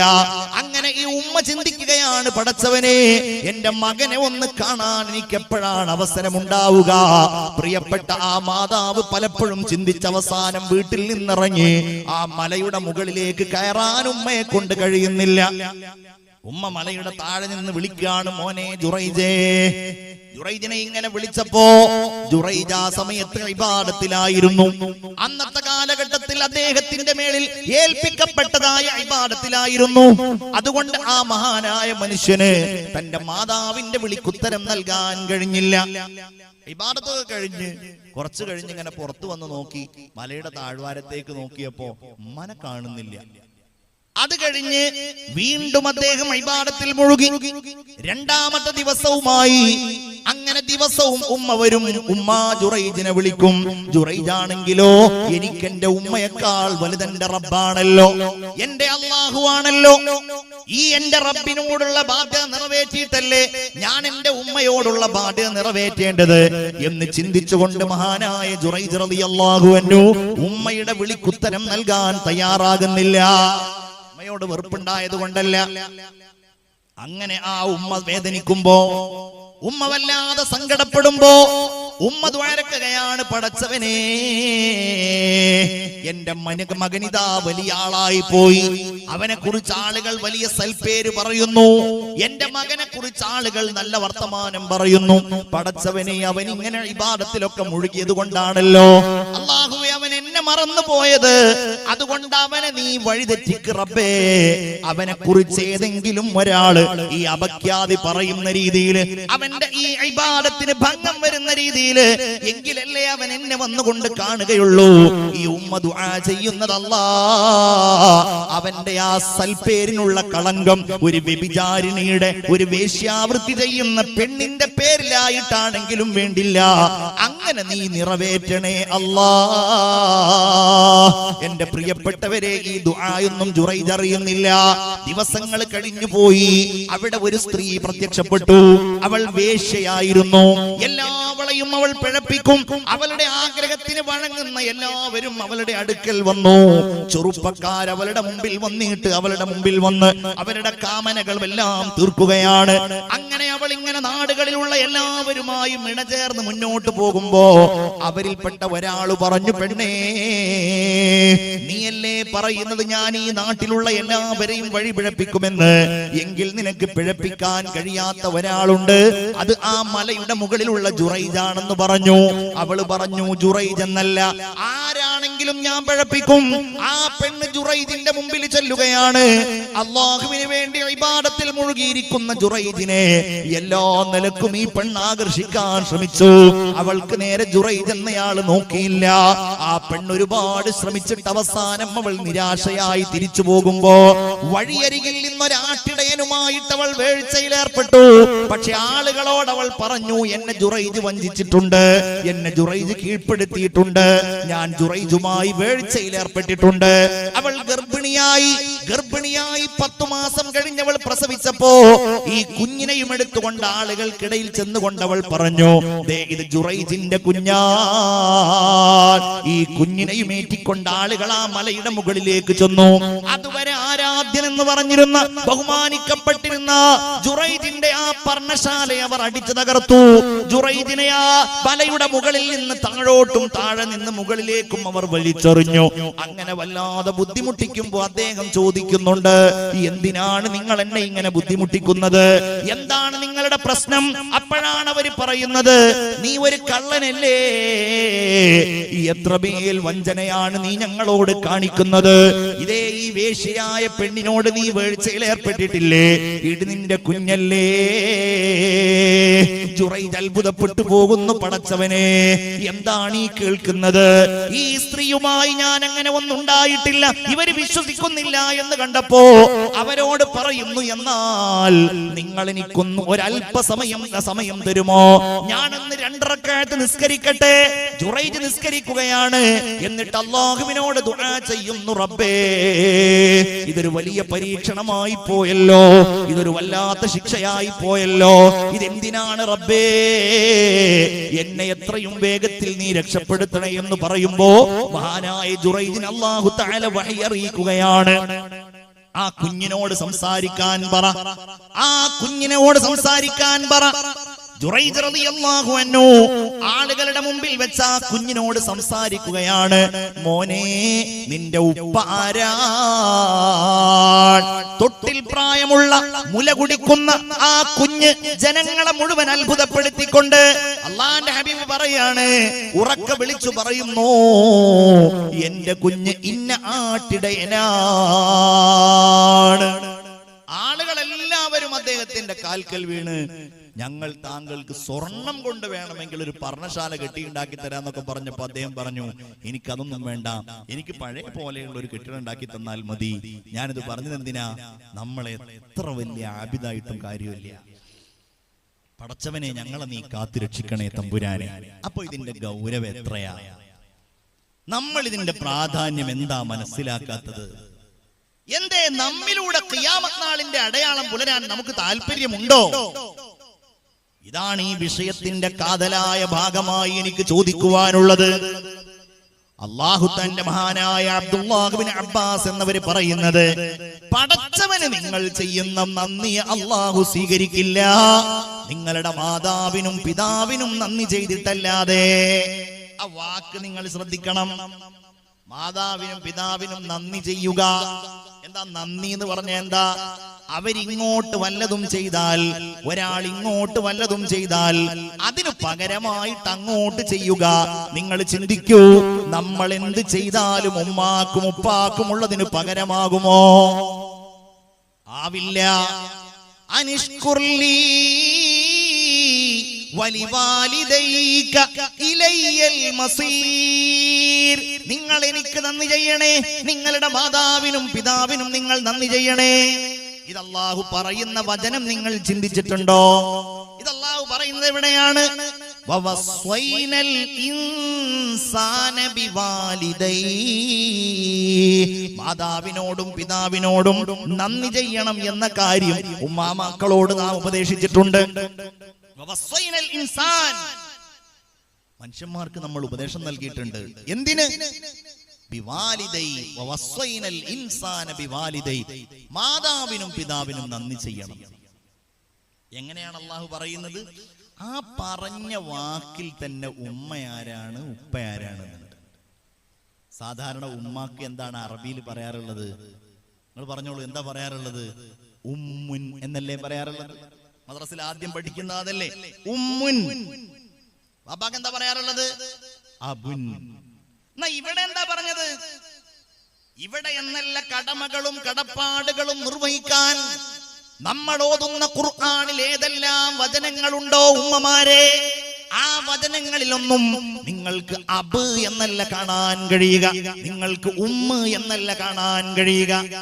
കാണാൻ കഴിയുക എന്താ? വാലിദൈൻ. ഇത് ഖുർആനാണ്. വാലിദൈൻ എന്നാണ് കാണാൻ കഴിയുക. എന്താണ് കാര്യം? മനുഷ്യ, നിനക്ക് വേണ്ടി ലോകത്ത് സഹിക്കുന്ന ത്യാഗങ്ങളിൽ അതിനപ്പുറം ഒരു ത്യാഗം വേറെയില്ല. നിനക്ക് ബിസിനസ്സിനുള്ള പ്ലേസ് തന്നയാളല്ല, നിനക്ക് ബിസിനസ്സിനുള്ള പണം തന്നയാളല്ല, നിനക്ക് ഗൾഫിലേക്ക് വിസ ഒരുക്കി തന്നയാളല്ല, നിനക്ക് എന്തെങ്കിലും ഹദിയ തന്ന ആളല്ല, നിനക്ക് വീട് കെട്ടി തന്നയാളല്ല, നിങ്ങൾക്ക് പള്ളി ഉണ്ടാക്കിയ ആളല്ല. ജീവിതത്തിൽ ഒരു മനുഷ്യന് വേറെ ഒരാളോട് ഇതിനപ്പുറം ഒരു ബാധ്യത വേറെയില്ല. ആ ബാധ്യതയുടെ ഓർമ്മപ്പെടുത്തലാണ് വാലിദൈൻ എന്ന ആ പദത്തിൽ തന്നെയുള്ളത്. നിങ്ങൾ ചിന്തിച്ചു നോക്കിയേ, നമ്മളിപ്പോ ജീവിതത്തിൽ ഒരാൾക്ക് നമ്മൾ എന്തെങ്കിലും ഒരു ഗുണം ചെയ്തു കൊടുത്ത് അയാള് പിന്നെ നമ്മ കണ്ടപ്പോൾ ഒന്ന് സെല്യൂട്ട് അടിച്ചിട്ടില്ല എന്നുണ്ടെങ്കിൽ നമ്മളുടെ മനോഭാവം എന്തായിരിക്കും? അല്ലേ? അവൻ നമ്മളോട് കല്യാണം പറഞ്ഞില്ല, എങ്ങനെയാണ്? ഓ, കല്യാണം പറയാത്തതുകൊണ്ട് ഞാൻ രക്ഷപ്പെട്ടു എന്നല്ലേ നമ്മൾ ചിന്തിക്കുക. അവൻ ഇത്രയൊക്കെ ഗുണം ചെയ്തു കൊടുത്തിട്ടും ഓനോട് കല്യാണം പറഞ്ഞില്ലല്ലോ. ചിന്തിക്കൂലേ? നിങ്ങളുടെയൊക്കെ മുഖഭാവം കണ്ടിട്ട് ഒന്നുകിൽ നിങ്ങൾക്ക് മനസ്സിലാണില്ല, അല്ലെങ്കിൽ നിങ്ങൾ ചിന്തിക്കൂല. എന്താണ് ചിന്തിക്കൂല? അങ്ങനെ ചിന്തിക്കൂലേ? പടച്ചവനോടെ തലാട്ട എന്നുള്ള ഏർപ്പാടൊന്നുമില്ലേ? നമ്മൾ അങ്ങനെ ചിന്തിക്കും, സ്വാഭാവികമായിട്ട് ചിന്തിക്കും. ഗൾഫിലേക്ക് വിസ കൊടുത്തിട്ട് ജോലി കിട്ടിയത് എവിടെയാണ്? ഏതെങ്കിലും ഒരു സൂപ്പർ മാർക്കറ്റിലായിരിക്കും കിട്ടിയിട്ടുണ്ടാവുക, അല്ലെങ്കിൽ പച്ചക്കറി കടയിലായിരിക്കും കിട്ടിയിട്ടുണ്ടാവുക. എന്നാ വിസ കൊടുക്കാൻ വേണ്ടിയിട്ട് ഇവന്റെ അടുക്കൽ നിന്നാണെങ്കിൽ ടിക്കറ്റിന്റെ പൈസ, വിസയുടെ പൈസ എന്ന് പറഞ്ഞിട്ട് 1.5 ലക്ഷം രൂപ വാങ്ങിയിട്ടുണ്ട്. കാശ് കൊടുത്തിട്ടാണ് വിസ വാങ്ങിയത്. ഗൾഫിലെത്തിയിട്ട് ഈ ജോലിയൊക്കെ കിട്ടിയപ്പോഴായിരിക്കും പടച്ചോനെ അവനെ ഇപ്പൊ കൈ കിട്ടിയ ഞാൻ ശരിയാക്കി തരാമെന്ന് ആലോചിക്കുന്നത്. പക്ഷെ തിരിച്ചു വന്ന് ഈ ഗൾഫിൽ നിന്ന്, ഞങ്ങളുടെയൊക്കെ നാട്ടിലുണ്ട്, ഗൾഫിൽ നിന്ന് തിരിച്ചു വന്നിട്ടുണ്ടെങ്കിൽ ഒരു 4 ദിവസം ആള് നല്ല സെറ്റപ്പ് ആയിരിക്കും. ഇവിടെ ഉണ്ടോന്ന് എനിക്കറിയില്ല. നല്ല പാന്റ്, നല്ല ഷൂ, നല്ല അത്രയൊക്കെ പൂശിയിട്ട് ഇങ്ങനെ ഉഷാറായിട്ട് നടക്കും. അപ്പൊ ഇങ്ങനെ കാണുന്ന ആളുകളൊക്കെ ഹായ് എപ്പോഴാ വന്നത് എന്നൊക്കെ പറഞ്ഞിട്ട്, പഴയ കാലത്തൊക്കെ ആണെന്ന് പ്രത്യേകിച്ച് അങ്ങനെ വന്ന് കുറച്ച് കഴിയുമ്പോ യാ അല്ലാ, ഇയാളിങ്ങനെ പോകുമ്പോ ഈ വിസ കൊടുത്ത 1.5 ലക്ഷം വാങ്ങിയിട്ട് വിസ കൊടുത്ത ആൾ അവിടെ എവിടെയെങ്കിലും നിൽക്കുന്നുണ്ട്. ഇവനെ കാണുമ്പോ ദേഷ്യം പിടിക്കുകയാണോ സ്നേഹിക്കുകയാണോ വേണ്ടതെന്ന് അറിയാതെ ആയിരിക്കും പോകുന്നത്. കാരണം എന്നെ അത്രയും കാശ് വാങ്ങിച്ചിട്ട് പറ്റിച്ച ആളാണ്, അല്ലെങ്കിൽ ഇങ്ങനത്തെ ലോക്കൽ വിസ തന്ന ആളാണ്. അപ്പൊ ഇവനുണ്ടാവും അടുത്ത ആളോട് പറയുന്നത്, കണ്ടില്ലേ ഓനെ ഗൾഫ് കൊണ്ടുപോയ ആള് ഞാനാണ്, ഓനക്ക് വിസ കൊടുത്ത ആള് ഞാനാണ്, എന്നിട്ട് അവൻ എന്നെ കണ്ടപ്പോ ബഹുമാനിച്ചില്ല, എന്നോട് എനിക്ക് ഗൾഫിൽ നിന്ന് വന്നപ്പോ ഒന്നും കൊണ്ടുവന്നില്ല. ഇങ്ങനെ തുക്കടാ വർത്തമാനം പറയുന്ന, ലോക്കൽ വർത്തമാനം പറയുന്ന ആളുകളാണ് നമ്മളൊക്കെ. എന്ത് കാര്യത്തിന്? ഇങ്ങനെ വല്ലതും ചെയ്തു കൊടുത്തു എന്നുള്ളത് പറഞ്ഞു മിന്നത്ത് പറയുന്ന അതിന് പറയാം എന്ന് പറഞ്ഞാല് ചെയ്തു കൊടുത്ത ഉപകാരങ്ങൾ ഇങ്ങനെ എടുത്തു പറയാം. ഉപകാരം ഇട്ട് അല്ലതാനും, ചെയ്തു കൊടുത്തത് ഉപകാരം അല്ലതാനും, അത് വേറെ കാര്യം. അങ്ങനെയാണ് എങ്കിൽ ഇതിനപ്പുറം ഒരു ഉപകാരം വേറല്ല എന്ന് പറഞ്ഞാൽ എന്താ അതിന്റെ അർത്ഥം? ഇതിനപ്പുറം നമുക്ക് ഒരാൾ ഉപകാരം ചെയ്തു എന്നുള്ളതിന്റെ പേരിൽ മറുത്തു ഗുണം ചെയ്യാനും വേറെ ഒരാളില്ല. അതാണ് വബിൽ വാലിദൈൻ. നിങ്ങളുടെ അമ്മാക്കും പാപ്പാക്കും മാത്രമുള്ളതല്ല, നിങ്ങൾക്കും കൂടെ ഉള്ളതാണ്. സഹോദരിമാരെ, സഹോദരന്മാരെ, ഞാൻ വാക്ക് നിങ്ങൾ ശ്രദ്ധിക്കണം. എന്താണ് ആ വാക്ക്? വാലിദ് എന്ന് പറഞ്ഞാൽ ആരാണ്? വാലിദ് ഉപ്പ. നമ്മളൊക്കെയാണ് വാലിദ്. ഇതിൽ വാലിദുകളൊക്കെ ഒന്ന് കൈപൊക്കിക്കേ, വാലിദുകളൊക്കെ ഒന്ന് കൈപൊക്കിക്കേ. പടച്ചോനെ വാലിദുകളില്ലേ? വാലിദ് എന്ന് പറഞ്ഞ വാപ്പാരൊക്കെ ഒന്ന് കൈപൊക്കിക്കാന്നാ പറഞ്ഞത്. ഇൻഷാ അല്ലാഹ് ഇനി കൈപൊക്കാത്തവരൊക്കെ ഭാവിയിൽ അല്ലാഹു തആല നല്ല വാപ്പാരാക്കി കൊടുക്കട്ടെ, അല്ലേ? അല്ലാഹു എല്ലാവർക്കും നല്ല സന്തോഷകരമായ ജീവിതം കൊടുക്കട്ടെ. വാലിദത്തുകളൊക്കെ ഒന്ന് കൈപൊക്കിക്കേ. വാലിദത്തുകൾ അവിടെ ആരും കൈപൊക്കുന്നേ ഇല്ല എന്നാണല്ലോ മനസ്സിലാകുന്നത്. ഉമ്മമാരൊക്കെ ഒന്ന് കൈപൊക്കിക്കേ. ഉമ്മമാർ, മക്കളുള്ള ഉമ്മമാർ കൈപൊക്കുന്നുണ്ടാവുമല്ലോ, അല്ലേ? ഇനി നിങ്ങൾ ചിന്തിക്കൂ, ഇതെങ്ങനെയാണ്? കൈ താഴ്ത്തിക്കോളൂ കേട്ടോ. പൊക്കിയിട്ടുണ്ടെങ്കിൽ കൈ പൊക്കിയിട്ടുണ്ടെങ്കിൽ കൈ താഴ്ത്തിക്കോളൂ. നിങ്ങൾ ചിന്തിച്ചു നോക്കൂ, എന്താണ് ഈ വാലിദ്, വാലിദത്ത്? കുട്ടിക്ക് എന്താ പറയാ? വലത്, അല്ലേ? മൗലിദ് എന്ന് പറയുന്നത് എന്താ? മൗലിദ്, ജനിച്ച സ്ഥലം. ഇതൊക്കെ ഏത് വാക്കിൽ നിന്ന് വരുന്നതാണ്? അതാണ് ഇതിന്റെ ഗൗരവം. അതായത് അത് വിലാദത്ത് എന്ന വാക്കിൽ നിന്ന് വരുന്നതാണ്. വിലാദത്ത് എന്ന് പറഞ്ഞാൽ പ്രസവിക്കുക. അതിൽ നിന്ന് വന്നതാണ് പ്രസവിച്ചയാള് വാലിദത്ത്. അതിനു വേണ്ട അതിന്റെ സഹായിയായിരിക്കുന്ന ആള് വാലിദ്. ആ പ്രസവത്തിലൂടെ ഉണ്ടായ ആള് വലത്. ആ പ്രസവിച്ച സ്ഥലം മൗലിദ്. നിങ്ങൾ ചിന്തിച്ചു നോക്കൂ, ഈ പ്രസവത്തെക്കാൾ ഗൗരവമേറിയ ഒരു കാര്യം നമുക്ക് ചെയ്തു തന്നതാരാണ്? പ്രസവിക്കാതെ കുഞ്ഞുണ്ടാവില്ലല്ലോ. ഇത്ര ശാസ്ത്രം ഇത്രയധികം പുരോഗമിച്ചു. ക്ലോണിങ്ങിനെ സംബന്ധിച്ചവർ പഠനം നടത്തി. ടെസ്റ്റ് ട്യൂബ് ശിശുവിനെ സംബന്ധിച്ചവർ പഠനം നടത്തി. എന്തെല്ലാം പഠനങ്ങൾ, എന്തെല്ലാം കണ്ടെത്തലുകൾ ശാസ്ത്രം ഇങ്ങനെ നടത്തിക്കൊണ്ടേയിരിക്കുന്നു. പക്ഷേ മാതാവിന്റെ ഗർഭപാത്രത്തെ ഉപേക്ഷിച്ച് ഒരു കുഞ്ഞിന്റെ ജന്മത്തെ സംബന്ധിച്ച് ശാസ്ത്രത്തിന് ചിന്തിക്കാൻ കഴിയുന്നില്ല. കൃത്രിമ ഭ്രൂണം ഉണ്ടാക്കിയിട്ടുണ്ട് ശാസ്ത്രം. ഇസ്രായേൽ ശാസ്ത്രജ്ഞന്മാർ കൃത്രിമമായ ഭ്രൂണം ഉണ്ടാക്കിയിട്ടുണ്ട്. എലികളുടെ ഭ്രൂണം. എങ്ങനെ ഒരു എലിക്കുഞ്ഞിനെ കൃത്രിമമായിട്ടുണ്ടാക്കാൻ കഴിയും? അവർക്ക് ജീവൻ കൊടുക്കാൻ പറ്റിയിട്ടില്ല. ഭ്രൂണത്തിന്റെ ഏതാനും ഭാഗങ്ങൾ അവരുണ്ടാക്കി. ഒരു ഭ്രൂണം വളരണമെങ്കിൽ അതിന് ഗർഭപാത്രം അനിവാര്യമാണ്. അവിടെ വെച്ച് അതിന് ജീവൻ കിട്ടൂ എന്ന് ശാസ്ത്രം ലോകത്തിന്റെ മുമ്പിൽ വിളിച്ചു പറഞ്ഞു. മുഅ്മിനീങ്ങളെ, അതുകൊണ്ട് തന്നെ ഒരുപക്ഷേ ആ പ്രിയപ്പെട്ട പിതാവ് എന്ന് പറയുന്ന ഒരാൾ അപ്രത്യക്ഷനാകാമെങ്കിലും, അല്ലെങ്കിൽ അയാൾ ഐഡന്റിഫൈ ചെയ്യപ്പെടാറില്ല എങ്കിലും, അതല്ലെങ്കിൽ അങ്ങനെ പിതാവില്ലാത്ത രീതിയിൽ, പിതാവിനെ ശ്രദ്ധിക്കാത്ത രീതിയിൽ ലോകത്ത് മക്കൾ ഉണ്ടാകാമെങ്കിലും ഉമ്മയെ ഒഴിവാക്കിക്കൊണ്ടൊരു കുഞ്ഞു ലോകത്തുണ്ടാവുകയില്ല. അത് നിർബന്ധമാണ്. അതാണ് പ്രസവം. അതാണ് അല്ലാഹു പറയുന്നത്. വാലിദൈൻ എന്ന് പറഞ്ഞിട്ട് പറയുന്ന കാര്യം എന്താണ്? ഹമലതുഹു ഉമ്മുഹു, അവന്റെ മാതാവ് അവനെ ഗർഭം ചുമന്നിരിക്കുന്നു. വഹ്നൻ അലാ വഹ്ൻ, പ്രയാസത്തിനുമേൽ പ്രയാസമായിക്കൊണ്ട്. എന്റെ പ്രിയപ്പെട്ടവരെ, നമുക്ക് നമ്മുടെ പ്രിയപ്പെട്ട ഉമ്മ ഗർഭം ചുമന്ന കാലം അറിയില്ല. പക്ഷേ നമ്മുടെ ഇണഗർഭം ചുമക്കുമ്പോ നമുക്കതറിയും. അവരെന്തെല്ലാം പ്രയാസങ്ങൾ അനുഭവിക്കാറുണ്ട്, എത്രയെല്ലാം ഭാരം ചുമക്കാറുണ്ട്. ആ പ്രിയപ്പെട്ട നമ്മുടെ ഭാര്യക്ക് ഭക്ഷണങ്ങൾ പ്രയാസമുള്ള സംഘട്ടങ്ങൾ വരും. അവർ ഛർദ്ദിക്കാൻ തുടങ്ങും. ശരീരത്തിന് ഒരുപാട് ബുദ്ധിമുട്ടുകൾ വരും.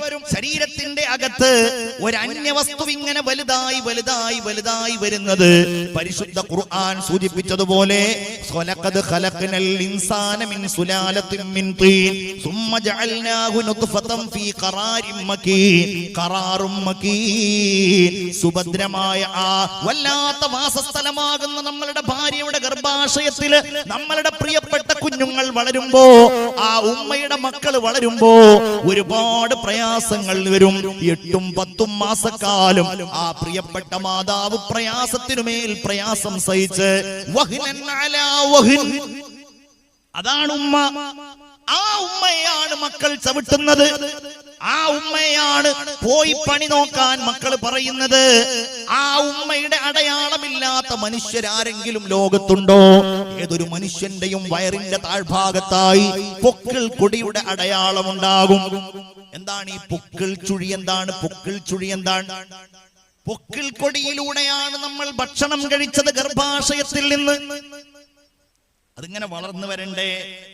4 ആഴ്ച കഴിയുമ്പോ, 6 ആഴ്ച കഴിയുമ്പോ, 8 ആഴ്ച കഴിയുമ്പോ, 22 മാസം ആഴ്ച കഴിയുമ്പോ ഈ കുഞ്ഞ് വലുതായി നുത്ഫത്തായി, അലഖത്തായി, രക്തപിണ്ഡമായി, മാംസകഷ്ണമായി, എല്ലായി, ആ എല്ലിനെ പൊതിയുന്ന മാംസങ്ങളായി, കൈകളും കാലുകളും കണ്ണുകളും എല്ലാം ഉള്ള ഒരു സ്ത്രീയായോ പുരുഷനായോ ആ ഗർഭാശയത്തിൽ രൂപപ്പെടണമെങ്കിൽ ആ ഗർഭാശയത്തിൽ നിന്ന് ആ കുഞ്ഞിന് ആവശ്യമായ ഭക്ഷണം ലഭ്യമാകണം. ജീവൻ കിട്ടും. 4-ാമത്തെ മാസം ജീവൻ കിട്ടും. അത് കിട്ടിക്കഴിഞ്ഞാൽ ഭക്ഷണം കഴിക്കും. ആ ഭക്ഷണം ഏതാണ്? നമ്മുടെ മാതാവിന്റെ ഗർഭപാത്രത്തിലുള്ള രക്തമാ. അതുവരെ ഓരോ മാസവും നിശ്ചിത ദിവസങ്ങളില് പ്രിയപ്പെട്ട ഉമ്മായുടെ ഗർഭപാത്രത്തിൽ നിന്നൊഴിഞ്ഞു പോയിരുന്ന ആർത്തവ രക്തം പ്രസവിക്കുന്നത് വരെ പിന്നീടില്ല. ആ രക്തം മുഴുവൻ ഈ കുഞ്ഞ് കുടിക്കുകയാണ്. അഥവാ നമ്മൾ ഓരോരുത്തരും കുടിക്കുകയാണ്. വായ കൊണ്ടല്ല, നമ്മളുടെ പൊക്കിൾ ചുഴിയിലൂടെയാണത്. പൊക്കിൾ പൊക്കിൾ കൊടിയിലൂടെ അല്ലാഹു തആല അത് കുടിക്കാൻ ആവശ്യമായ സൗകര്യങ്ങൾ ഏർപ്പെടുത്തിയിരിക്കുകയാണ്. അതിന്റെ ഒരടയാളം ഉമ്മയുടെ ഗർഭപാത്രത്തിൽ നിന്ന് ആ രക്തം കുടിച്ചതിന്റെ അടയാളമായി നമ്മുടെ ഓരോരുത്തരുടെയും അടിവയറിന്റെ സമീപത്തായി അടിവയറിലായി അല്ലാഹു റബ്ബുൽ ഇസ്സത്ത് ആ മുദ്രയെ അവശേഷിപ്പിച്ചിരിക്കുന്നിടത്തോളം കാലം. എങ്ങനെയാ നമ്മൾ ഉമ്മാനെ തള്ളി പറയാ? ഉമ്മാനെ എങ്ങനെയാ കണ്ണീര് കുടിപ്പിക്കുക? ചിന്തിച്ചു നോക്കണം നമ്മൾ. അതുകൊണ്ടാണ് മുഹമ്മദ് മുസ്തഫ സ്വലാത്ത് ചൊല്ലൂ മുഹമ്മദ് മുസ്തഫ സ്വല്ലല്ലാഹു അലൈഹി വസല്ലമ തങ്ങളുടെ അടുക്കൽ വന്ന ഒരാൾ ചോദിക്കുകയാണ്, നബിയെ, എനിക്കൊരുപാട് ബന്ധങ്ങളും കടപ്പാടുള്ള ആളുകളും സുഹൃത്തുക്കളും കുടുംബാംഗങ്ങളും ഒക്കെ ഉണ്ട്. ഇവരിൽ ഞാൻ ഏറ്റവും കൂടുതൽ ബന്ധം ഉണ്ടാകേണ്ടത് ആരോട്? മൻ അഹഖുന്നാസി ബിഹുസ്നി സുഹ്ബതി. നിങ്ങൾക്കറിയാം ഒന്നാമതായിട്ട് ആരെയാ പറഞ്ഞത്? ഉമ്മുക. റസൂലുള്ളാഹി പറയാണ്, എന്തുകൊണ്ട് ഒന്നാമത് പറഞ്ഞു? മഹാന്മാര് പറയുന്നുണ്ട്, അതിൽ ഒന്നാമത്തെ കാരണം ഒരാൾക്ക് വേണ്ടിയിട്ട് ആ ഉമ്മ സഹിച്ചത് ഗർഭം ചുമക്കുക എന്നുള്ളതാണ്. അതാണ് ഒന്ന്. രണ്ടാമത്തത് എന്താണ്? രണ്ടാമതും റസൂല് പറഞ്ഞു, പിന്നെയും നിന്റെ ഉമ്മയാണ്. ആ ഉമ്മ നിന്നെ പ്രസവിച്ചില്ലേ സഹോദര? 600 എല്ലുകൾ ഒരുമിച്ചൊടിയുമ്പോൾ ഉണ്ടാകുന്ന കഠിനമായ വേദന സഹിച്ചിട്ടല്ലേ നിന്നെ പ്രസവിച്ചത്. അതുകൊണ്ട് രണ്ടാമതും നിന്റെ ഉമ്മയാണ്. പിന്നെ ആരാണ്? മൂന്നാമതാരാണ്? അപ്പോഴും പറയുന്നു സുമ്മ ഉമ്മുക, പിന്നെയും നിന്റെ ഉമ്മയാണ്. എന്താണ് അതിന്റെ കാരണം? ആ ഉമ്മ നിനക്ക് മുലപ്പാല് തന്നില്ലേ? മുലപ്പാല് എന്ന് പറഞ്ഞതുപോലെ ലോകത്ത് വേറെ ഒരു സമീകൃത ആഹാരമില്ല പ്രിയപ്പെട്ടവരെ. ഇപ്പം നമ്മളൊക്കെ എഴുന്നേറ്റ് നടക്കുന്നത് എങ്ങനെയാണ് നടക്കുന്നത്? ചിക്കന്, മട്ടന്. തമാശയായിട്ട് പറയാറുണ്ട് മനുഷ്യന്മാര് എത്ര വലിയ പേരുള്ള ആൾക്കാരാണെങ്കിലും ജീവിച്ചിരിക്കുന്ന കാലത്ത് പല പേരുകളായിരിക്കും മനുഷ്യന്മാർക്ക്, അല്ലേ? പല സ്ഥാനങ്ങളുണ്ടാവും, പേരുണ്ടാവും. മരിച്ചു കഴിഞ്ഞാൽ ഒരേ ഒരു പേരേ ഉള്ളൂ. എന്താണത്? മയ്യിത്ത്. എന്നാ ജീവിച്ചിരിക്കുന്ന കാലത്ത് ഒരേ ഒറ്റ പേര്, മരിച്ചു കഴിഞ്ഞിട്ടുണ്ടെങ്കിൽ പല പേരുകളും. ഏതാണ്? അതാണ് ചിക്കൻ എന്ന് പറഞ്ഞ സാധനം. ചിക്കന്റെ പേരുകൾ എന്തൊക്കെയാണ്? അൽഫാമ്, ഷവർ, എന്തൊക്കെയാണ്? നിങ്ങളുടെ നാട്ടിലായിരിക്കും ഓരോന്നുണ്ടാവുക, അല്ലെ? ഷവായ, അല്ലെ? പൊരിച്ചത്, കരിച്ചത്, ബോധം കെടുത്തിയത്. ജീവിച്ചിരിക്കുന്ന കാലത്ത് എല്ലാം കോഴിയാണ്, എല്ലാം ചിക്കനാണ്. മരിച്ചു കഴിഞ്ഞിട്ടുണ്ടെങ്കിൽ പല കോലത്തിലായി പോയി, പല രൂപത്തിലായി പോയി. മനുഷ്യന്മാര് പല പേരുള്ള സാധനങ്ങളാണ്. മരിച്ചു കഴിഞ്ഞിട്ടുണ്ടെങ്കിൽ എല്ലാവരും മയ്യിത്താണ്. ഇതൊക്കെ കഴിച്ചിട്ടാണ്, ഈ ചിക്കനും മട്ടനും മത്സ്യവും ഒക്കെ കഴിച്ചിട്ടാണ് നമ്മളൊക്കെ ഇങ്ങനെ എഴുന്നേറ്റ് നടക്കുന്നത്, അല്ലേ? എന്നാൽ ഇങ്ങനെ ഈ കുഞ്ഞായിരിക്കുന്ന സമയത്ത് എഴുന്നേറ്റ് നടക്കാൻ നമുക്ക് കിട്ടുന്ന ചിക്കൻ കഴിക്കാൻ പറ്റുമോ? പല്ലുണ്ടോ? അല്ലെങ്കിൽ മട്ടൻ കടിച്ചു വലിക്കാൻ പറ്റുമോ? നമ്മളുടെ തൊണ്ടയിലൂടെ ഇറങ്ങിപ്പോകുമോ? ഇല്ലല്ലോ.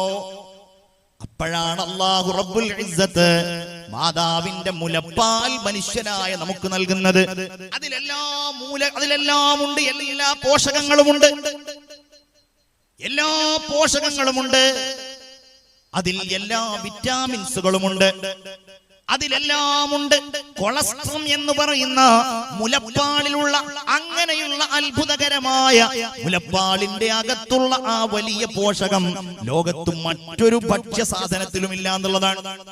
അതുകൊണ്ടാണ് ഈ മുലപ്പാല് കുടിച്ച് 4 ദിവസം കഴിയുമ്പോഴേക്ക് മലർന്നു കിടന്നിരുന്ന് നമ്മൾ കമിഴ്ന്ന് കിടക്കാൻ തുടങ്ങി. വേറെ ഒന്നും കഴിക്കുന്നില്ല. കുറച്ചു കഴിഞ്ഞാൽ മുട്ടുകുത്തി എഴയാൻ തുടങ്ങും, നമ്മളുടെ കണ്ണ് വിടരും, നമ്മൾ തടിയുള്ളവരാകും, ആരോഗ്യമുള്ളവരാകും. നല്ല മട്ടൻ ബിരിയാണി കഴിച്ചിട്ടല്ല, മത്സ്യം കഴിച്ചിട്ടല്ല, ഈ മുലപ്പാല് കുടിച്ചിട്ട് താരാട്ടാനുമ്മയെ പോലെ വേറൊരു കൂട്ടുണ്ടോ?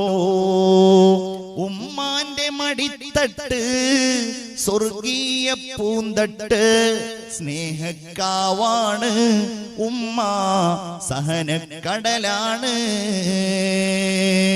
അല്ലാഹുവിന്റെ ഹബീബ് സയ്യിദുനാ മുഹമ്മദ് മുസ്തഫ സല്ലല്ലാഹു അലൈഹി വസല്ലമ തങ്ങൾ 4-മതായിട്ടാണ് ഉപ്പയെ പറയുന്നത്. അത് മോശക്കാരനായതുകൊണ്ടല്ല, വാപ്പാക്ക് നമ്മൾ കൊടുക്കുന്ന സ്നേഹത്തെക്കാളും ലാളനേക്കാളും ഏത് ഘട്ടത്തിലും അതിന് അവകാശിയാണ്, അതിന് അർഹതയുള്ളയാളാണ് നമ്മുടെ ഉമ്മ എന്നുള്ളത് കൊണ്ടാണ്. എന്റെ പ്രിയപ്പെട്ട മുഅ്മിനീങ്ങളെ, നിങ്ങളോട് ഞാൻ ഓർമ്മപ്പെടുത്തുകയാണ്, ഖിയാമത്ത് നാളിന്റെ അടയാളങ്ങൾ ഈ മാതാപിതാക്കൾ കാരണത്താൽ നമ്മിലൂടെ പുലരരുത്. അതാണ് ഞാൻ നേരത്തെ പറഞ്ഞ റസൂലുള്ളാഹി സ്വല്ലല്ലാഹു അലൈഹി വസല്ലം പറയാണ്, ഖിയാമത്ത് നാളിന്റെ അടയാളങ്ങളിൽ പെട്ട ഒന്ന് അവിടുന്ന് പറയുകയാണ്, അന്തലിദൽ അമതു റബ്ബതഹാ, അടിമ സ്ത്രീ യജമാനെ പ്രസവിക്കലാണെന്നാ പറഞ്ഞത്. നിങ്ങൾ ആ വാക്ക് ശ്രദ്ധിക്കണം. റബ്ബ് എന്ന് പറഞ്ഞ എന്താ? യജമാനൻ, റബ്ബ്. പക്ഷെ റബ്ബഹ എന്നല്ല പറഞ്ഞത്, റബ്ബതഹാ എന്ന് പറഞ്ഞാൽ മക്കളായ ആണുങ്ങളും പെണ്ണുങ്ങളും ആ ഉമ്മമാരെ കേവലം അടിമ സ്ത്രീകളെ പോലെ കാണുന്ന കാലം അത് ഖിയാമത്ത് നാളിനോടടുത്ത കാലമാണെന്നാണ് നബിയുനാ വസയ്യിദുനാ മുഹമ്മദ് മുസ്തഫ. ഉറക്ക സ്വലാത്ത് ചൊല്ലൂ മുഹമ്മദ് മുസ്തഫ. നമ്മൾ അങ്ങനെ ആയിട്ടുണ്ടോ എന്ന് വെറുതെ ഒന്ന് ആലോചിച്ച് നോക്കിയാൽ മതി. എന്ന് പറഞ്ഞാല് അടിമ ചെയ്യണത് പോലെ ഉമ്മ വീട്ടിൽ പണിയെടുക്കുന്ന ആള്. സഹോദരിമാരെ, പഴയ കാലത്ത് എന്ന് പറഞ്ഞാല് നമ്മളുടെ പെൺകുട്ടികൾക്കൊക്കെ ചെറുപ്പം മുതലേ ഈ ഉമ്മമാരുടെ കൂടെ നിന്ന് മര്യാദ പഠിക്കുന്ന സ്വഭാവം ഉണ്ടായിരുന്നു. ഇന്നുണ്ടോന്ന് നിങ്ങൾ വെറുതെ ആലോചിച്ച് നോക്കിയാൽ മതി. പഴയ കാലത്ത് എന്ന് പറഞ്ഞാൽ നമ്മളുടെയൊക്കെ ചെറുപ്പകാലത്ത് ഇരിക്കുന്ന ഉമ്മമാരിൽ പല ആളുകളും അവരുടെ വീടുകളിൽ നിന്ന് എല്ലാ വീട്ടുമര്യാദകളും പഠിച്ചവരായിരുന്നു. ഭക്ഷണം ഉണ്ടാക്കാൻ പഠിക്കും, അവർ വെള്ളം ചൂടാക്കാൻ പഠിക്കും, ചായ ഉണ്ടാക്കാൻ പഠിക്കും, വീട് വൃത്തിയാക്കാൻ പഠിക്കും, അതോടൊപ്പം ചെടി നടാൻ പഠിക്കും. ഇങ്ങനെ ഒരുപാട് സൽസ്വഭാവങ്ങളുള്ളവർ, ഒരു പെണ്ണിന് വേണ്ട എല്ലാ സ്വഭാവങ്ങളും ഉള്ളവർ. എന്നാൽ കാലം മാറിയപ്പോ, വിദ്യാഭ്യാസപരമായി ലോകം മുന്നേറാൻ തുടങ്ങിയപ്പോ ഇത് പെണ്ണ് ചെയ്യേണ്ട സംഗതിയല്ല എന്നുള്ള വിളംബരം വന്നപ്പോ, എന്റെ പ്രിയപ്പെട്ട ഉമ്മമാരെ, ദൗർഭാഗ്യവശാൽ ആ പെൺകുട്ടികൾ +2-നും ഡിഗ്രിക്കുമൊക്കെ പഠിക്കുമ്പോൾ പോലും അവരുടെ വസ്ത്രങ്ങൾ കഴുകി കൊടുക്കേണ്ട ചുമതല ഉമ്മാക്കായി പോയി. മോള് പഠിക്കാൻ പോവാണ്, 20 വയസ്സാണ്, 18 വയസ്സാണ്, ഉമ്മ കേവലം യജമാനത്തിയാണ്. ഇവൾക്ക് വേണ്ട ഭക്ഷണം നിങ്ങൾ ചിന്തിച്ചു നോക്കൂ. നേരത്തെ ഞാൻ പറഞ്ഞല്ലോ, എന്നാൽ ഇവർ വലിയ സ്വതന്ത്രവാദികളാണ്, ഇവർ വലിയ വിദ്യാഭ്യാസമുള്ളവരും മുദ്രാവാക്യം മുഴക്കുന്നവരുമൊക്കെയാണ്. എന്തേ ആ മുദ്രാവാക്യം ഭക്ഷണത്തിന്റെ കാര്യത്തിലാകുന്നില്ല? എന്തേ ആ സ്വാതന്ത്ര്യം ഉമ്മാക്ക് അനുവദിച്ചു കൊടുക്കുന്നില്ല? പലപ്പോഴും നമ്മൾ ചിന്തിക്കുന്ന കാര്യമാണ്. എന്റെ പ്രിയപ്പെട്ട കുട്ടികളെ, ചെറുപ്പക്കാരെ, ആ കുട്ടികളായിരിക്കുന്നവർ അവരുടെ ഭംഗരമേറിയ പാന്റ് കഴുകി കൊടുക്കാൻ, അവരുടെ ടീഷർട്ടുകൾ കഴുകി കൊടുക്കാൻ ഉമ്മമാര് താല്പര്യം കാണിക്കും. പക്ഷേ ഉമ്മ അതൊരു അടിമയെ പോലെ ചെയ്തു കൊടുക്കണമെന്ന് പറഞ്ഞാലോ, സ്ത്രീ ഇട്ടിട്ടില്ല എങ്കിൽ ഉമ്മയോട് കയർക്കുന്ന ആളുകൾ. എത്ര ദൗർഭാഗ്യമാണത്! എത്ര ഉമ്മമാരാണ് ഈ പ്രിയപ്പെട്ട മക്കളുടെ കാര്യത്തിൽ കഷ്ടപ്പെടുന്നത്. എന്നാലോ ഈ മക്കളൊക്കെ അങ്ങ് വലുതായി, മക്കളൊക്കെ അങ്ങ് സൗകര്യമുള്ളവരായി, മക്കൾക്കൊക്കെ വലിയ വീടും സൗകര്യമൊക്കെ ആയിട്ടുണ്ടെങ്കിൽ പിന്നെ ഉമ്മ വേണ്ടതാനും. അതാണ് റബ്ബതഹ. പിന്നമ്മ അങ്ങനെ ആ വീട്ടിൽ താമസിക്കുന്ന ആളാണെങ്കിൽ വെറും അടിമ, വെറും അടിമ. ആ വീടിന്റെ കാവൽക്കാർ മാത്രമായിട്ട് നമ്മളുടെ അമ്മമാരും ബാപ്പമാരും ആവുന്നുണ്ടെങ്കിൽ നിങ്ങൾ രണ്ടാമതൊന്ന് ആലോചിക്കേണ്ട. ഖിയാമത്ത് നാളിന്റെ അടയാളം എന്റെ മംഗലാപുരത്തുള്ള സഹോദരീ സഹോദരന്മാരെ നമ്മിലൂടെ പുലരുന്നു എന്നുള്ള കാര്യത്തിൽ നിങ്ങൾ തർക്കിക്കേണ്ടതില്ല. കല്യാണം കഴിച്ചു കഴിഞ്ഞാൽ, അതുവരെ കല്യാണം കഴിക്കുമ്പോ ഞങ്ങളുടെയൊക്കെ നാട്ടില്, ഇവിടെ എങ്ങനെയെന്നറിയില്ല, സ്വാഭാവികമായിട്ടും ഉമ്മമാര് പ്രതീക്ഷിക്കുന്ന ഒരു സംഗതി ഉണ്ട്. മക്കള് കല്യാണം കഴിക്കുമ്പോൾ പ്രതീക്ഷിക്കുന്ന ഒരു സംഗതി ഉണ്ട്. എന്താണെന്നറിയോ? എനിക്കൊരു കൂട്ടായി. അമ്മമാര് പ്രതീക്ഷിക്കൂല ഇവിടെ, അല്ലേ? എനിക്കൊരു കൂട്ടായി, അടുക്കളയിൽ ഒരു കൂട്ടായി, വീട്ടിലൊരു കൂട്ടായി. പക്ഷെ സംഭവിക്കുന്ന കാര്യം എന്താണ്? അവര് ജോലിയുള്ള ആളുകളാണ്, അവര് പഠിക്കാൻ പോകുന്ന ആളുകളാണ്. സ്വാഭാവികമായിട്ടും ഉമ്മമാരോ വീട്ടുകാരോ അതിന് ആക്ഷേപം പറയില്ല. ആയിക്കോട്ടെ, ബിസിനസ് ചെയ്തോട്ടെ, ജോലിക്ക് പോയിക്കോട്ടെ, പഠിക്കാൻ പോയിക്കോട്ടെ. പക്ഷെ സംഭവിക്കുന്ന കാര്യം എന്താണ്? ഈ 55ഉം 60ഉം വയസ്സായ ഉമ്മമാര് അതുവരെ മക്കൾക്ക് ഖിദ്മത്ത് ചെയ്തതുപോലെ പിന്നെ അവൻ കല്യാണം കഴിച്ചു കൊണ്ടുവന്ന പെൺകുട്ടിക്കും ഖിദ്മത്ത് ചെയ്യേണ്ടി വരികയാണ്. ഇത് ഖിയാമത്ത് നാളിന്റെ അടയാളമല്ലാതെ എന്താ? എന്നോട് ഒരു ഉമ്മ വളരെ സങ്കടത്തോടു കൂടെ പറഞ്ഞൊരു കാര്യമാണ്. മകൻ തെറ്റിപ്പോയി, മകനിപ്പോ ഭാര്യ വീട്ടിലാണ്. എന്താ കാര്യം? മകന്റെ ഭാര്യ കല്യാണം കഴിഞ്ഞ് 2 കൊല്ലം പഠിച്ചു, ഡിഗ്രി പൂർത്തിയാക്കി. അവൾക്ക് നേരത്തെ പോകാൻ ഞാൻ ഭക്ഷണം തയ്യാറാക്കുമായിരുന്നു. പലപ്പോഴും അവളുടെ വസ്ത്രങ്ങൾ ഞാൻ അലക്കേണ്ടി വരുമായിരുന്നു. അത് കഴിഞ്ഞ് പിന്നെ ആ പെൺകുട്ടി PGക്കോ മറ്റോ പഠിക്കാൻ ആഗ്രഹിച്ചപ്പോ ഞാൻ മോനോട് പറഞ്ഞു, മോനെ പഠിക്കുന്നത് കൊണ്ട് എനിക്ക് കുഴപ്പമില്ല, പക്ഷെ അവൾ ഇങ്ങനെ പോകുന്ന സമയത്ത് 8 മണിയാകുമ്പോഴേക്ക് ഭക്ഷണം ഉണ്ടാക്കി കൊടുക്കാനൊന്നും എന്നെ കൊണ്ട് കഴിയില്ല. ഉമ്മായുടെ ആരോഗ്യം കൊണ്ട് കഴിയില്ല.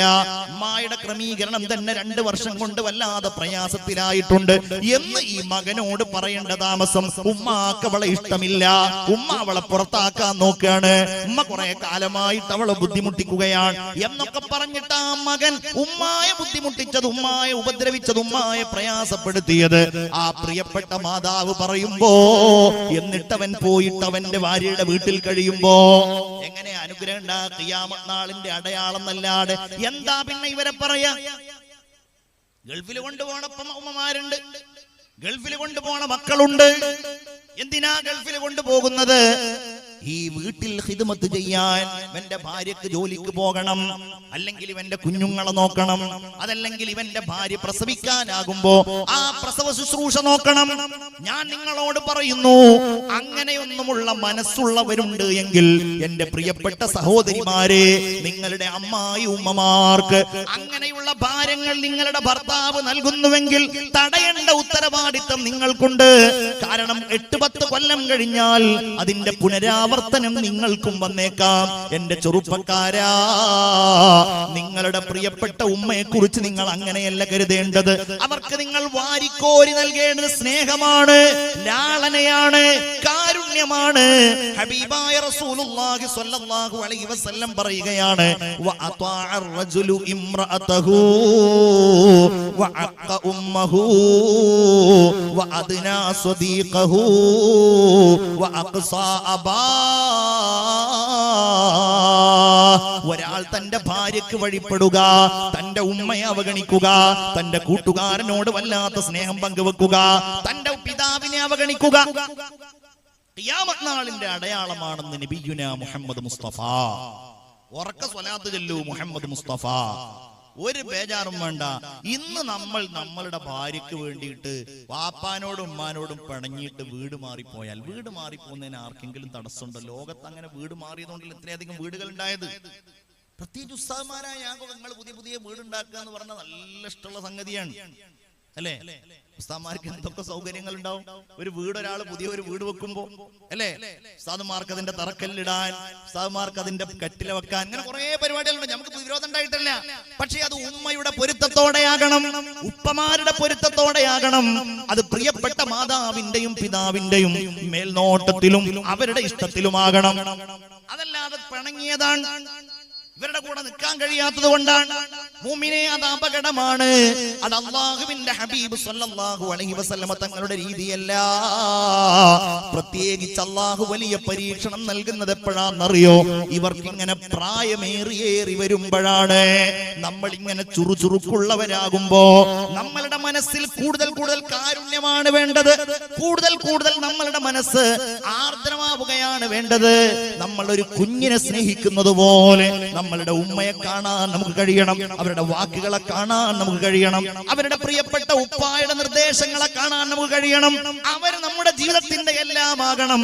അവർ നായകന്മാരാകണം, അവർ നായികമാരാകണം, അവരായിരിക്കണം നമ്മളുടെ എല്ലാം. അങ്ങനത്തെ ജീവിതത്തിനുണ്ടാകുന്ന അനുഗ്രഹങ്ങൾ ലോകത്തെവിടെയും കാണൂല. നമ്മളിങ്ങനെ ചുറ്റുഭാഗത്ത് നോക്കിയാൽ നിങ്ങൾ വെറുതെ ഒന്നും. റസൂലുള്ളാഹി സ്വല്ലല്ലാഹു അലൈഹി വസല്ലം തങ്ങൾ പറഞ്ഞത് എന്താ? ഒരാള് അയാളുടെ ആയുസ്സിൽ ദൈർഘ്യം ഉണ്ടാകണം എന്ന് ആഗ്രഹിക്കുന്നുണ്ടോ? റസൂലുള്ളാഹി പറയാണ്, മൻ അഹബ്ബ അൻ യുൻസഅലഹു ഫീ റിസ്ഖിഹി, ആരെങ്കിലും അയാളുടെ ഒരാളുടെ ആയുസ്സിൽ ദൈർഘ്യം ഉണ്ടാവണം എന്ന് ആരെങ്കിലും ആഗ്രഹിക്കുന്നുണ്ടോ? അതുപോലെ അവന്റെ റിസ്ഖിൽ വിശാലത ഉണ്ടാകണമെന്ന് ആരെങ്കിലും ആഗ്രഹിക്കുന്നുണ്ടോ? എന്താ പറഞ്ഞത്? അവനവന്റെ കുടുംബ ബന്ധം ചേർക്കട്ടെ എന്ന് പറഞ്ഞ എന്താ? ഏതെങ്കിലും ദൂരമുള്ള കുടുംബക്കാർക്ക് വാട്സപ്പിൽ പിന്നെ മെസ്സേജ് കൊടുത്തതെന്നല്ല, ഒന്നും സ്നേഹിക്കട്ടെ, ഉപ്പാനെ ബഹുമാനിക്കട്ടെ, ആദരിക്കട്ടെ. നിങ്ങൾക്ക് ഉറക്കം വരുന്നുണ്ടോ? ഉറക്കം വരുന്നുണ്ടോ? പ്രസംഗം തുടങ്ങി എത്ര നേരം? ഏകദേശം എത്ര നേരം? അരമണിക്കൂറോ? എത്ര? 1.5 മണിക്കൂർ അത്ര ആയിട്ടില്ല. എത്ര നേരമായി നമ്മളെപ്പോഴും തുടങ്ങി? ഇസ്മായിലിന്റെ ആത്മം ഇത്രയാണ്. അള്ളാഹു താല സന്തോഷം കൊടുക്കട്ടെ. ഞങ്ങളൊക്കെ ഒന്നിച്ച് SKSF സംസ്ഥാന കമ്മിറ്റിയിൽ പ്രവർത്തിക്കുന്ന എത്ര നേരം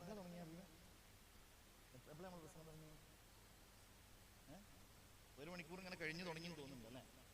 നമുക്കൊന്ന് എഴുന്നേറ്റ് നിന്നിട്ട് ചെറിയൊരു സ്വലാത്തൊക്കെ ചൊല്ലാം. എനിക്ക് അതിൻ്റെ ഇടയിൽ വേണമെങ്കിൽ ഒരു വെള്ളം കുടിക്കാമല്ലോ. എഴുന്നേറ്റ് നിന്നിട്ട് ചെറിയൊരു സ്വലാത്തൊക്കെ ചൊല്ലാം.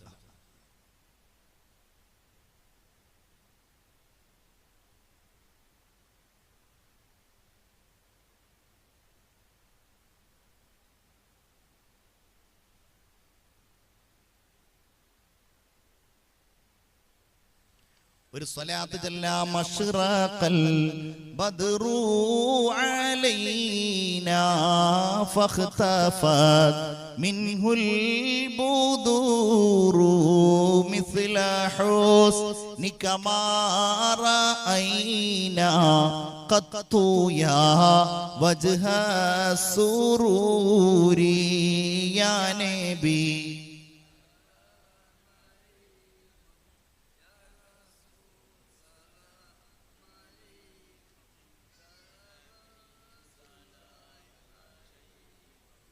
സ്വലവാതുല്ലാഹി അലൈക്കും അന്ത ശംസുൻ അന്ത ബാദ്റു അന്ത നൂറും ഫൗഖ നൂരി അന്ത ഇക്സീറും വഗാലി അന്ത മിസ്ബാഹു സുദൂരി യാ നബി.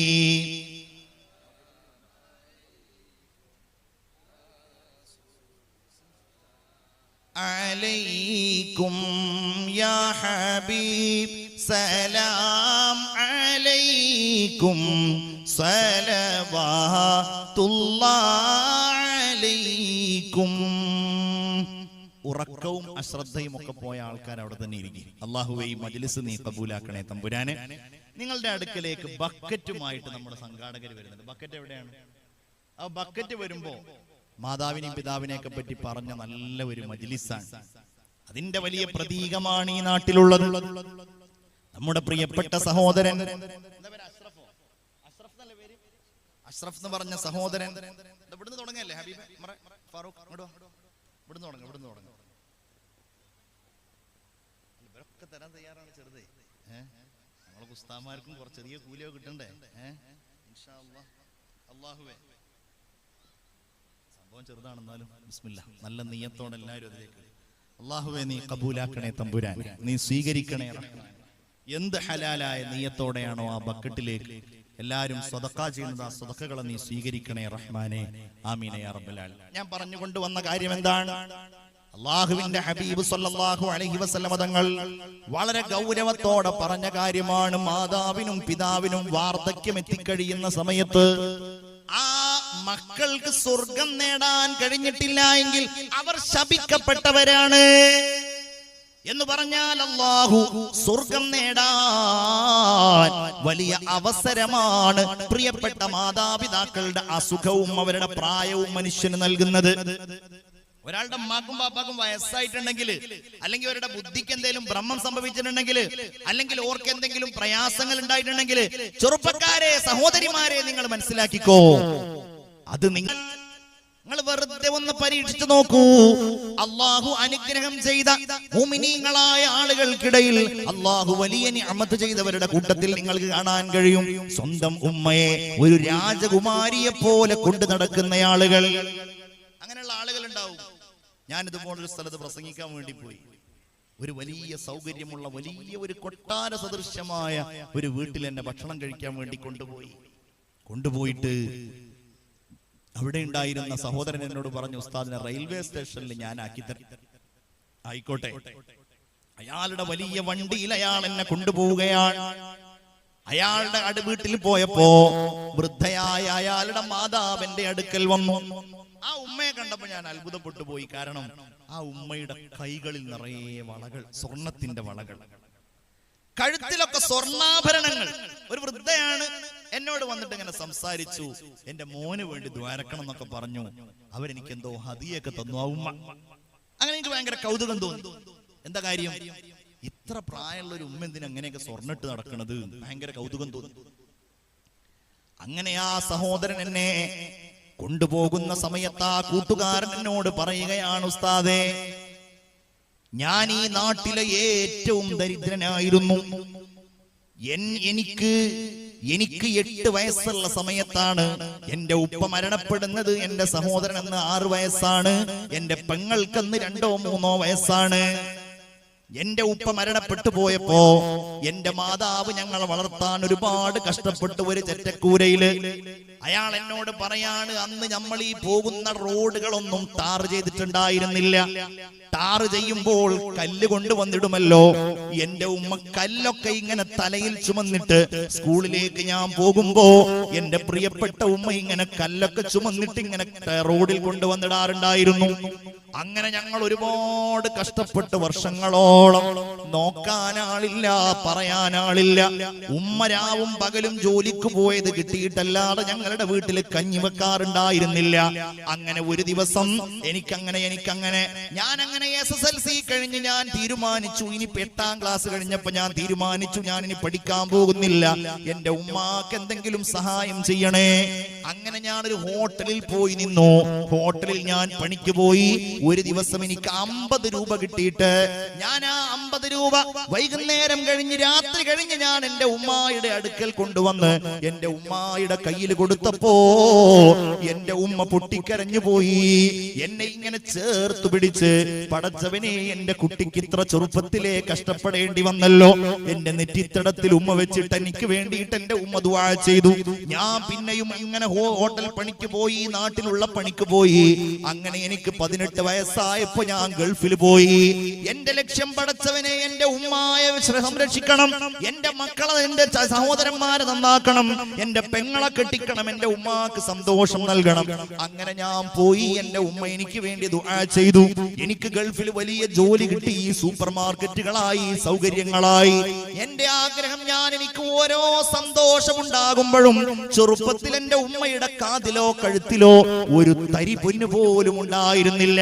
എന്റെ ഉമ്മ കാതിൽ എന്തെങ്കിലും അണിഞ്ഞതോ കഴുത്തിൽ എന്തെങ്കിലും അണിഞ്ഞതോ ഞാൻ കണ്ടിട്ടില്ല.